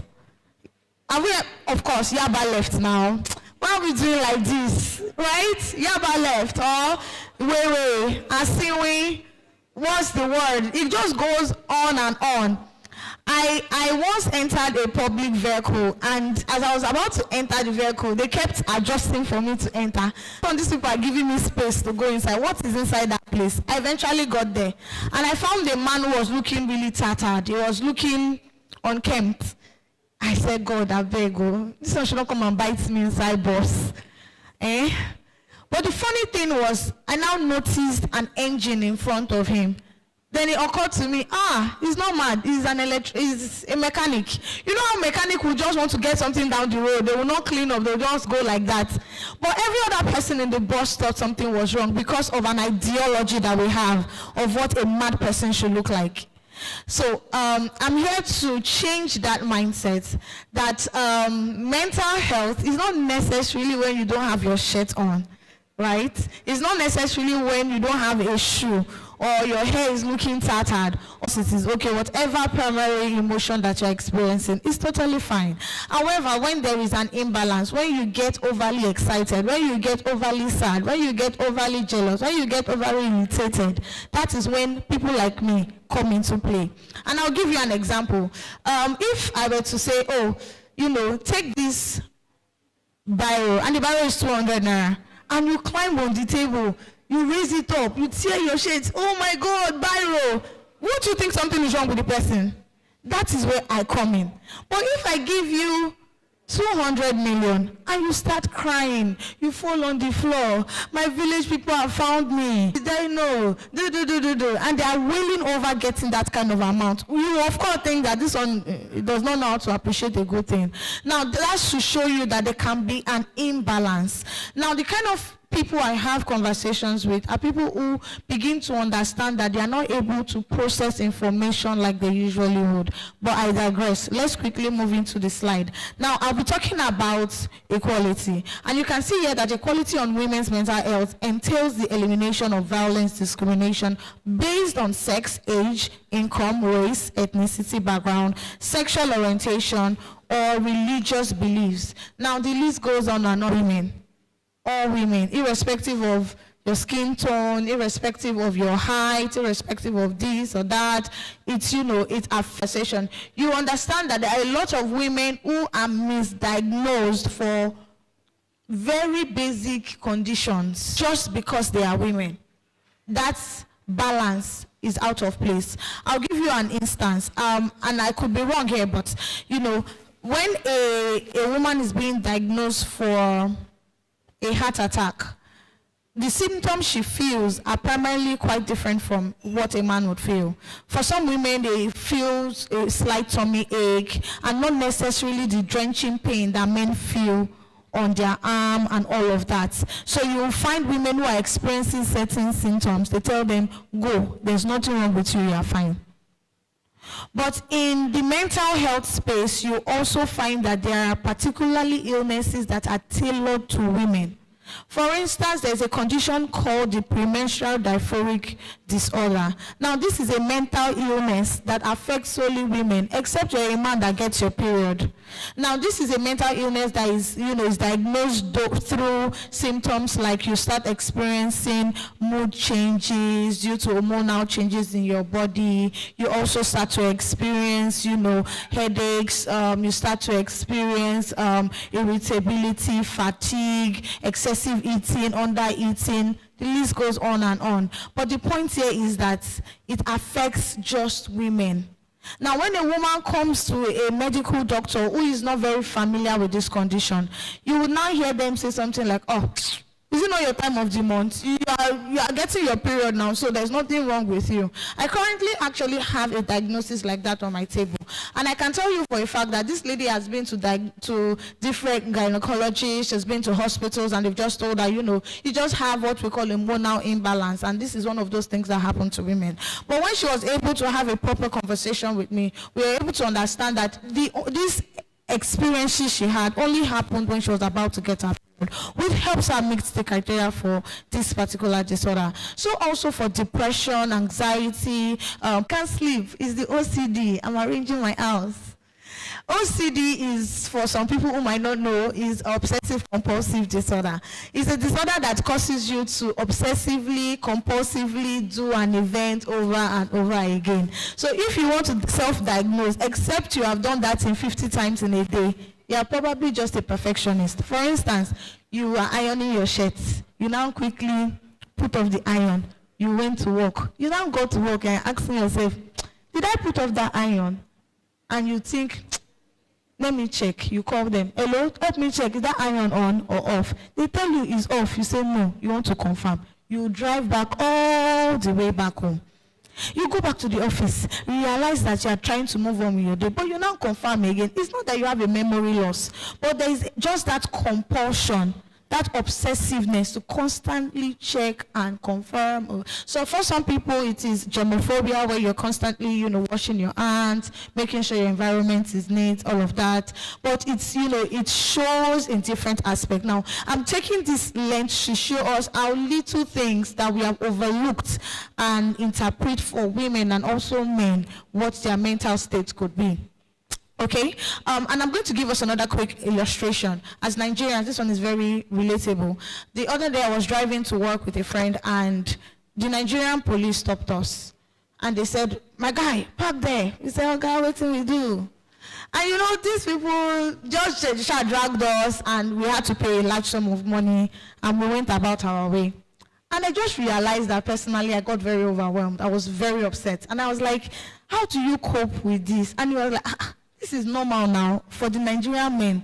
They are used to it. They face this kind of thing every day. We women don't necessarily have to face it, because when they see that it's the woman that is driving, just go, their trouble is too much. But the men have to face this." It's funny I'm saying this as a women's program. But the point I'm trying to run through is, I then asked him, for every time that you is being affected by the little things that you do not consider as a big deal, anger, excessive anger, is a symptom or result of exposure of social rates, just skyrocketed for plan A and plan B, but from the C, D, E, F was, normal. But the point is, for the way the economy is built today, you would realize that in as much as it's affecting the men, it's also affecting the women, because your husband will still give you the 200,000 naira he gives you every month to perform a miracle in the house. And there has to be electricity, there has to be gas, there has to be food. Do we agree? That amount of stress can go a long way to also affect the woman's mental state. In fact, if a woman is breastfeeding at that point, you would realize that she will be unable to lactate as much as she should, because of stress. I currently have a client in therapy who, at the age of 15, she was still bedwetting. And as a child, she never understood, her parents never understood. But now that she's in therapy, I'm helping her understand that at the time her parents were going through a divorce, that put a lot of stress on herself, causing a lot of stress on her bladder, and then the the uncontrollable ability to control her bladder, So also for women, you notice that when a woman is going through a lot of mental stress or even physical stress, it affects the regularity of her menstrual cycle. You notice that your period is either not coming or is coming, or it's either you miss it in a month, or you get it twice a month, or you're adding weight. The list goes on and on. Even for men, that's when you begin to understand that you start to experience underperformance in the bedroom. Now, mental health care normalizes the experience of trauma, reduces shame, allows women and girls to claim themselves. Mental health gaps in women, right? Women are 3 times more likely than men to experience problems like deep anxiety disorders and eating disorders and post-traumatic stress disorder. That's what we have there as PTSD. I'm going to take that again. Women are 3 times more likely than men to experience common mental health problems. And I will just explain this easy, because there is certain hormones in the woman body that can only be excreted more regularly at certain times of the month than men. In the menstrual cycle of a woman, she has just 1 week of normalcy. Women, do you understand what I'm saying? Just 1 week. But for the man, it's only when there is no money in his account that he can experience irregularity. Really? Please come and show me the hormone in your body. There is facts to prove this. So when you approach a woman and you make that statement and you say, "Is it that time of the month?" Maybe you should consider it, because it's every other time of the month for us. Right?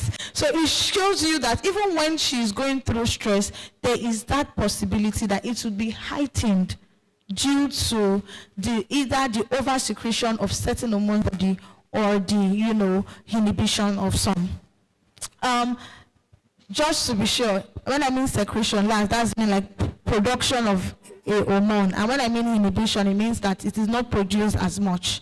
Okay? So I'm saying hormone, of course, we have estrogens, we have neurotransmitters like serotonin, dopamine. These are hormones, or these are neurotransmitters that makes us happy or make us sad if they are not secreted. Now, a lot of, self-harm rates in young women have tripled over the years. So you would hear that, women are the ones who are talking more, but they're not being heard as they should, and that is what is causing a lot of self-harm conditions. Now, a lot of women often have the bulk of responsibility at home, even when they work full-time, which can lead to feeling overstretched. 2 to 3 times more women than men experience mental health problems like depression and anxiety. I think I covered this already. Now, effects of inequality on women and their mental health. Okay? Low assertiveness, right? You find that women will become, how you would notice a woman with low self-esteem, you would notice that when she walks into a room, rather than keep her head up high, she's looking down, rather than assert a conversation, she would rather keep quiet and say, it's fine, I'm okay. Just because she does not want to be labeled bitter, loud. Have we ever been called, you're too loud? Women, have you? Somebody ever told you, yes, you're too loud, you're too much. They're shouting too much, right? So you find that this kind of self-esteem and lack of assertiveness, right? Lower rates of schooling, unemployment, and promotion. So you find that in the workplace, there are lower rates of the glass ceiling being broken because of the boys' club. There's a lot of boys' club. And I'll give you an example. I had a client who came in a couple of months back, and she worked in an oil and gas organization. She worked as an engineer on a oil rig, right? And she was the only woman on the team. So she would come to work on and on for weeks, looking unkempt, looking a particular way that made them feel like something was disturbing about her. And then our manager sent her into therapy, and then we got talking, and we realized that the reason why she was looking that way was because she had father, and it was a very intricate part of her life. However, the point here I'm trying to make is that when a woman loses an identity in the periodic table of her life, you would notice. Right, you would notice when our voice is lost, when our assertiveness is lost. Now, there's an higher level of stress, there's higher rate of unpaid work, such as caring for the sick and relative. I like to give a lot of illustrations. I had a client come in who lost her husband, months of working in the organization. After being back, the thing a colleague would say to her was, it's quite insensitive, but a colleague will say to her, you're not the way you used to be. Are you the first person to lose your husband?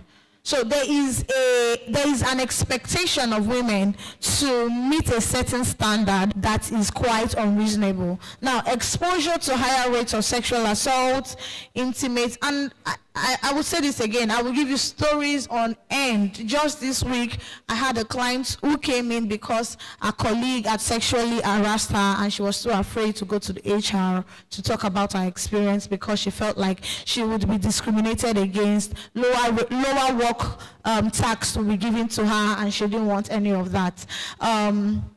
Intimate partner abuse, gender-based violence. And this is not to say men do not experience this, but today the conversation is about women. And you do not have any plans of raising children in the coming years. That is how limiting getting women jobs are. Now, a lack of belongingness. Of course, I gave us the story of the engineer who was the only woman in the engineering team. Okay, now, so warning signs to look out for. So this is a state where you are thinking, how do I know that I'm having some mental health imbalances? This does not mean that you are mad. Please, let's scratch that from our head. How do I know that I'm experiencing a bit of difficulty with my mental state. I'm going to give us an example.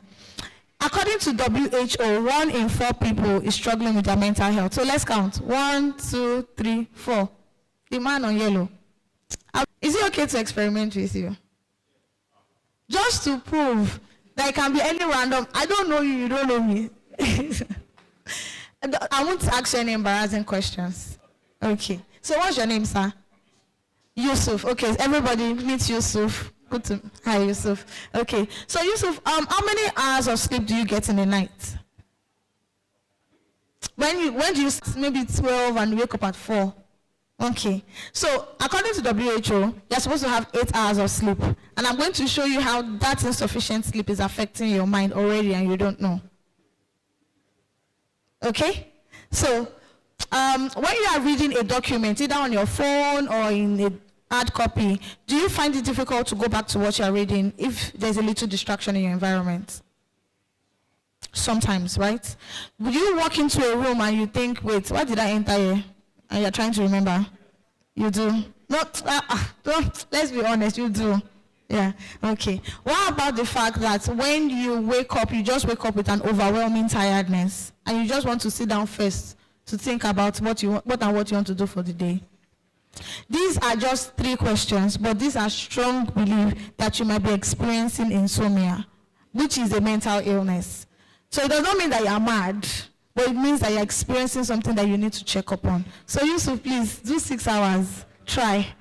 I can help you. After the session, you can walk up to me and we can talk about it more. Okay. So awesome. So that's just a tiny example of how you and I can be struggling with anything, literally anything. So do we want to do somebody else or should we just move on? Okay. Now, warning signs. Burnout. Burnout is the elder brother of stress. So if you think you are experiencing stress and stress is 10, you just feel like there's water in your head or a fullness, or you have a lot of tasks. You know you want to do them, but you just can't bring yourself to. But you show up. Don't get me wrong. You show up, you come to work, you are able to go to church or mosques, or you're able to talk to your friends, but you just feel like I can, but I can't. Now that's burnout. Lack of interest in fun-related duties. So you used to enjoy to hang out with your friends, or you like to go and watch football, or you play football, or something. You just begin to realize that dream, you did not fetch water, you did not even build house in the dream, but you just wake up and you are tired. It could be a sign of depression, right? You get easily irritated. You are just, normal you are a chirpy person. Somebody steps on your feet and normally you say, oh, don't worry, it's Zara, it will be fine. But that day you stand up, you say, your village people, there's something wrong with you. You just get into an altercation. You get easily irritated and angry. That is a sign that something might be wrong, especially if that is not something you would normally do, right? Another thing is low work output performance, unable to meet targets and deadlines. Now you are a high flyer. I'm not talking that somebody that used to be lazy. You know. It's not. Okay? Now, high number of excuses for casual leave and sick leave. Now, this is very tricky because it is a very good excuse when you feel like, I have a headache, I don't want to go out.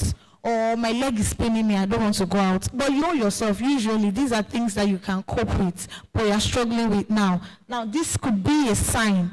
This could be a sign for absenteeism. There's also something called presenteeism, where you are present, but you are not present. You show up, but you're not doing any work. If they check your work outflow for the day, you're literally not doing anything. Now, workplace conflicts.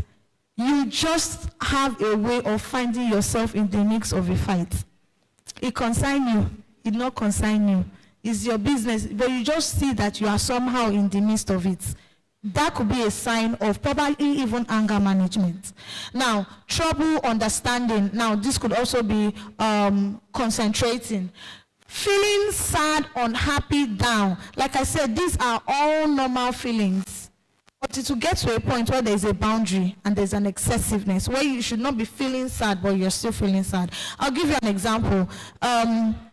The Access Bank recently lost their CEO, and I was speaking to them about grief, and I mentioned something to them, that there's something we call complicated or prolonged grief. This is a form of grief where you lose a loved one today, right? And then the feeling you get when you lose that loved one is commensurate to pain, physical pain in your chest. But 3 months down the line, when you think about that person that you lost, or the opportunity, or the car, or the relationship, whatever it is, you still feel that same amount of pain. It means you're experiencing what we call prolonged grief, which is unhealthy and abnormal. You need to get help. But when you lose a loved one, it is normal to feel sad and unhappy. I cope with this situation. Quickly moving on, unexplained anger, I explained that. Turnovers, absenteeism, I explained that also. Now, striking a balance to embrace good mental health for women. What can I do? How can I make it better? Right? We've talked about the problem. We've talked about causative factors. We've talked about economic age. We've talked about gender, all of those things. Now, awareness and identifying a support system. Whatever form of support to you. It could be church, it could be your colleagues, but you are not an island. An island never works. An island will dry up, it doesn't have any source of getting nutrients. So get a support system. Be a part of a community that you can trust. This is very vital. You do not just go about telling everybody your business. You don't want everybody in your business. So you have to find a support system that you can trust. Now, change your attitude. Sometimes you just need a little bit of a change of outlook in life. You have some people who we call, they have what we call negative preoccupations. That means that their mind is constantly negative. If you tell them, it rains, it's about to rain, they'll say, so? If it rains now, people will die. There will be flood. They won't think if it rains, plants will grow, farmers will be happy. Do you get? Now, there's a difference. There are people who are constantly in that mindset, right? So if you find yourself in that place, you can have attitudes like, I can handle it, this will be over soon, I have handled difficult things before, I can do it again, okay? Take breaks and give yourself a me time. My organization, they know me. When I get to the office, the first thing I do, I have this big jug. I must drink a big cup of tea before I even talk to anybody, so that my eye can clear. That's a me time. I have a 5-minute power nap. I put an alarm on my phone, I put on my face mask, and I'm off. You come and disturb me in Yoruba, I will bite you. So my me time, because I know how important it is for me, I always take it. Now learn taking time for yourself. If you need to take a walk, you cannot, go to the gym or something, just instead of taking the elevator, take a walk around the complex or something, and it helps you produce, what's it called? It's called an hormone, I can't remember right now, that helps you. It's called the feel-good hormone that helps you feel good about yourself. Be assertive. Now, being assertive is not rude. Let's not get it twisted. A lot of people tend to get it twisted. You can say no politely without being rude, but you have to be assertive. Learn to communicate your disagreements without being rude, right? Let's learn to say, no, I would prefer we do not talk about my body weight. Rather than say, why will you be telling me I look fat? I prefer this is not a conversation we have. I prefer if you do not talk to me in that manner. Can you please lower your voice? These are ways to show your assertiveness. Get regular exercise. I think I explained this earlier. Rather than thinking of breaking the ban. Not everybody has to do iFitness. iFitness is not expensive. Take a walk. You will lose so much weight, if that is your goal. Or cardio, take a walk up an hill, take the staircase, go 5 times, and you'll be fine, rather than, breaking the bank. Also, you might want to consider diet. Now, when I say diet, you don't have to get a dietitian, which I would, advise. But proportions actually matter. If you're going to eat eba, like me, I can randomly wake up and think, this morning I want to eat eba and okra soup, and nothing will stop me. I will eat it. But the prof, please, it's a tip that make you happy. Growing up, my mother would call me, Esther, go and carry corn. Go and blend it, we want to make pap. Every Saturday morning, I hated pap and akara. I hate it with everything in my body. But now, when I want to think of Happy Meal, I think of plantain. Just the thought of it, just saying it, see the way I'm smiling. So whatever it is that puts you in a good mood, for you it can be beer, which I do not 100% advise. But whatever it is that works for you, you can just do that. If you want to speak to somebody like me more, you want to understand what you're experiencing in your mind, you can call us on the toll-free number. It is free. The toll-free number is free. The service might not be free. But you can reach out to us and we'll be able to answer so much more questions that you have. I'm open to taking any questions from this conversation. Thank you for listening to me. Thank you so very much, ma'am. Please, we will sound a round of applause, please. Thank you so much, Miss Esther Akiola. You mentioned something about sleep, and you mentioned that we should have at least 8 hours of sound sleep, right? Is it 6 or 8? Hello, madam. 6 or 8? 8 is fine. So, we used to hear that billionaires don't sleep for 8 hours. And I am so sure many of us want to be billionaire. So is it that those billionaires, they are mentally stressed and they do not know of a Wednesday story? Then we have an interactive session whereby we talk on what we've had, our own points of view. Then we'll be having a question and answer session later. So ladies and gentlemen, please one more time, Funke Ademi.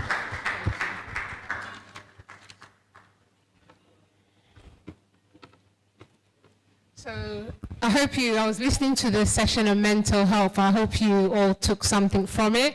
There will be, I don't know if, does anyone have any at all at this point before I sort of go to the next session? Because this is actually the second part. So I don't know in terms of mental health or anything we've discussed so far, if anyone has any questions or comments they want to make.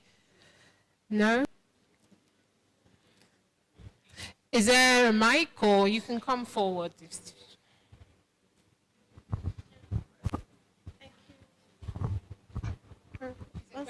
Yeah. Okay, yeah, just go ahead. Okay. Please, the question I want to ask. Okay, please.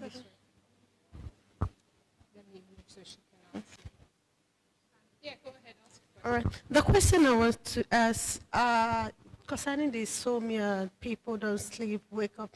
Almost 75% of Nigerians have the insomnia. I can tell the truth. And what do we do to at least, even if we don't have the 100% prevention or cure, so that as individuals, what can we do to at least to be able to balance that, for that not to go to an extreme for us as an individuals on our own daily routine? Thank you for asking that question. So, Yusuf, I'm about to give them your answer now. What we're going to do? Okay. So, first of all, one thing I would usually suggest is, let me explain the sleep clock, right? Without sunlight, your body does not know if you should be awake or you should be sleeping. That's why you find that a lot of people are depressed when there's no sunlight. But my point here is, sunlight is it tells your body to produce a particular hormone, which is the melatonin, right? And when it is not produced, it means that you can go to bed. When it is produced, you have wakefulness, right? You have wakefulness. So what that means is that whenever you have your phone screen on light to your face, you're automatically telling your body that it's time to wake up. Bob, or you have your windows open, you have to regularly, if you cannot initiate sleep by yourself. So what that means is that when you lie down, you find it difficult to sleep. You are just rolling in your bed back and forth. Another thing you can do is you would limit the amount of things that will interrupt your sleep. So for instance, your phone will ring, you wake up easily, or you want to pee, so you do not drink water before you go to bed. At least 30 minutes to an hour before you go to bed, no fluids. Right, or you try to pee. That's why you tell children, oh yeah, go and pee quickly, right? Also, another thing you can do is check your mattress. Mattress actually expire. So when you begin to notice that hole, we know that hole now, that's contour in the bed. Flip your bed if you cannot afford a new mattress right now. So these are little things that you can actually look out for. Yeah. You're welcome. Want to ask questions or decide. So at this point, I'm just going to touch very briefly. I've spoken a little bit already about preconception care. I think you get the gist, so I'm not going to speak too much, but for the benefit of those people that don't know, it's basically optimizing health. I know it's a new word. It's optimizing health during reproductive years to ensure healthy babies are born, and it covers maternal and baby health. And so women that, have challenges giving birth, women that have challenging pregnancies, etc., that's what it's about. And it's individualized care, so it's health education, promotion, risk assessment, counseling, and pre-pregnancy interventions. Remember I said prevention is key, so there's a lot of things we can do to prevent those complications. There's a lot of things we can do to support fertility, and the principles also apply to men. It's not just about women. And I personally think it's a massive antidote to the infertility challenges we're seeing that's on the rise if it's done effectively, and it's a lot more cheaper, it's a lot more cost effective. And just to give you some figures, it's a growing problem. 25% of couples are affected in Nigeria. So that's just there. And I've already spoken about long-term conditions and the importance of that. So just bear with me. So at this point, I want us to start talking about the solutions, because I always believe if you're going to talk about a problem, then you need to start, especially in my line of work, to think about the solutions and at least offer you guys some general solutions that we can think about. And as a public health level, I just want to spend some time explaining that about that. And health programs are generally evidence-based, and for example, a couple of key examples, there's a lot of evidence that supports that, but weight loss programs, for example, are quite popular. There's a lot of, you may have heard recently, there's a new drug called Ozempic that's meant to help people lose weight. What we know is that medications alone are not enough. I know a lot of people think they're miracle cures, and most times they're not, especially with some of the health challenges we face in the 21st century. They're only part of the solution. And they're much more effective, and that's what all of the evidence tells us, is that most of these medicines, especially for long-term diseases and challenges, and generally, to be honest, most of them are much more effective when they're used as part of a holistic healthcare program. And this is just some examples. NICE, which is the standard clinical body in the UK that gives us all our guidelines, tells us quite clearly multi-component interventions, that is like a multitude of interventions, are the treatment of choice for most health. And medications, when it comes to weight, I've said this for weight because weight loss is quite popular, but actually it applies across conditions. Most take them as part of a health promoter role, but I'm a big advocate of not just relying on medicine and trying to take a holistic approach to tackling problems, because that's when you get long-term and sustainable solutions rather than short-term fixes. And same with diabetes and many other health conditions. And I know that for a fact from personal experience as well.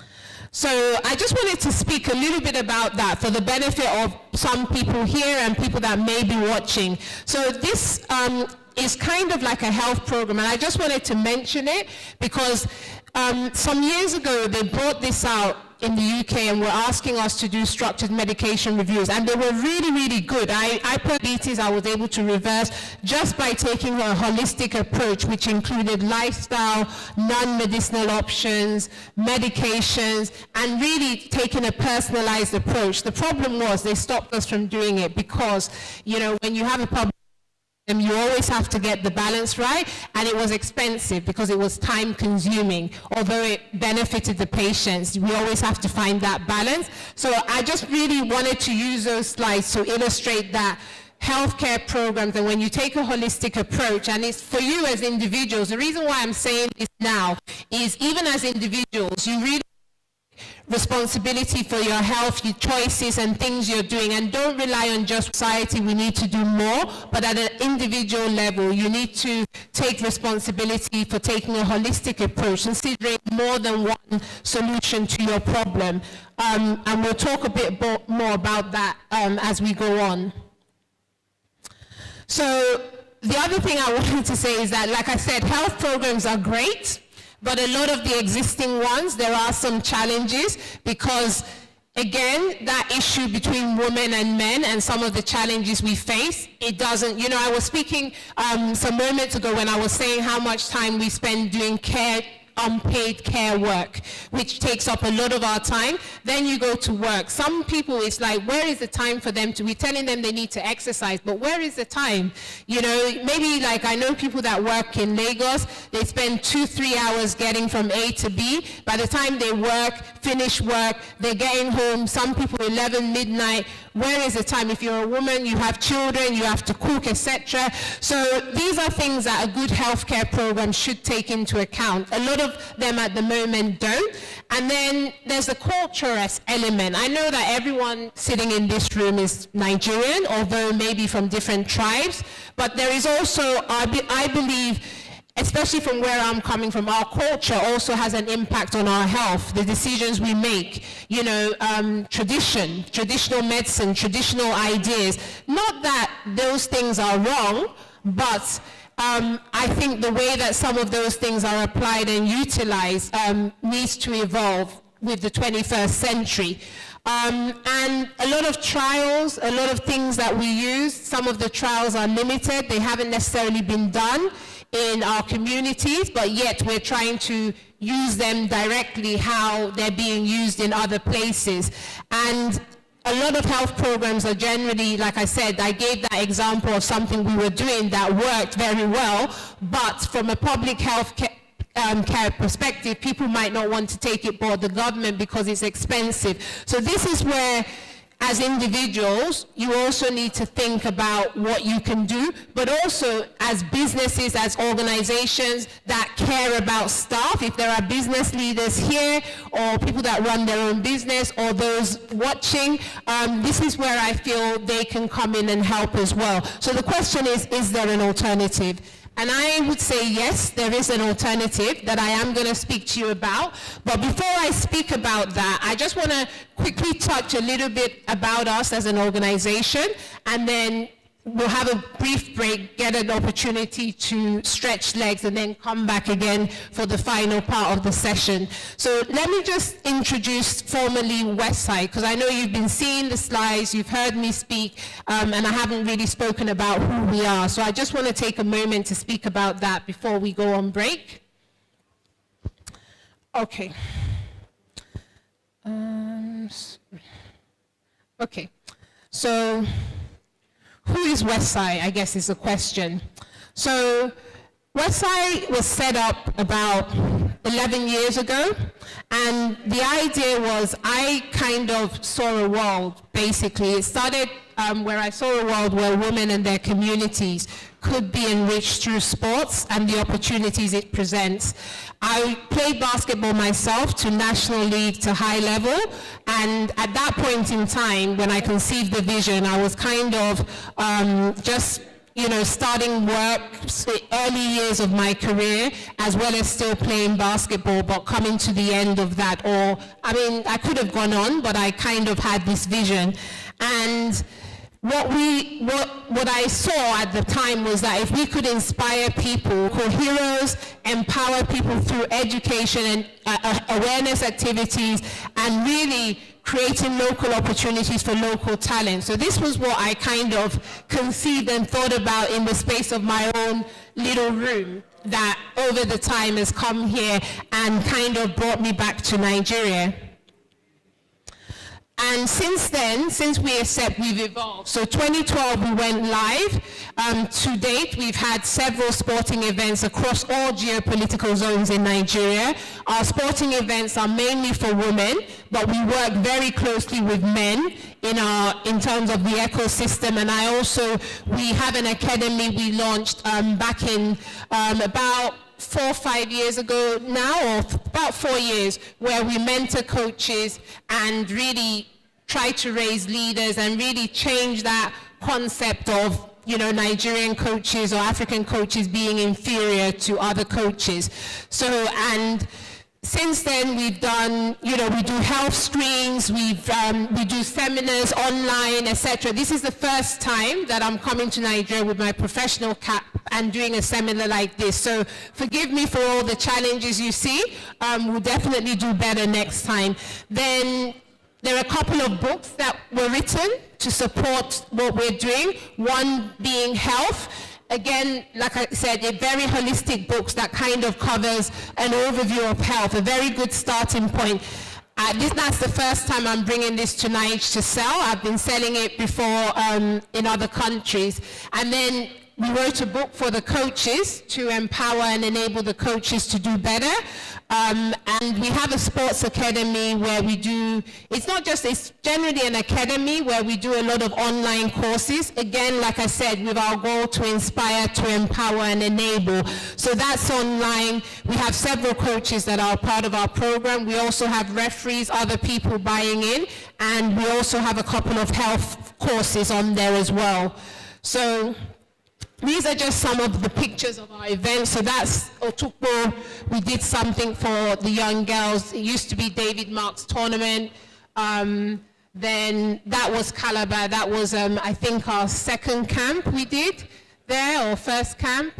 And 2014, just really giving you, that was the first purely female tournament we did in Enugu back in 2016. And that's some of the health screening we did, the seminars online. So just really to give you a feel of our journey as an organization and to this point. So that's by Elsa, that's Calabar, NSARS, that's Abuja, where we did clinic for the girls. That's Benue, that's Abuja, I think. Yeah, that's Abuja. And that's Lagos last year. And that's last year, the final game between, I think it was Delta and Ogun State. And those are our technical crew. And that's just showing, some of the, laughter we see in the community. And that's me with some of the girls that were outstanding. And we just see their journey. Some of them, they've done some interesting things, let me just put it that, but we're happy that they've progressed to the point where they're winning awards and shining in sports. So if you want to see more about us, you can just follow us on social media pages for that side of things and subscribe to our page or our website. So I think at that point, that's just our story. I just wanted you to have a bit of background about who we are, what we're about, and our journey here. And so I think at this point, we'll take a bit of a break, and then when we come back, for the final part of the session, we're going to have an interactive session, and then we'll talk more about the solutions and take more questions. I don't know if anyone has any questions or comments before I hand over to the host. No? Thank you so much. Ladies and gentlemen, please a round of applause for Miss Funke Iyadeni. All right. So ladies and gentlemen, before we move to the other session of this event, we would have to go for a break at this time. Over there we have the tea stand and next 15 minutes, and after that we'll continue with the other session of this event. So ladies and gentlemen, enjoy yourselves. Please, we can move to the stand over there, please. One after the other, let's go. Thank you so much. So when we're back, the concluding part of this event will commence.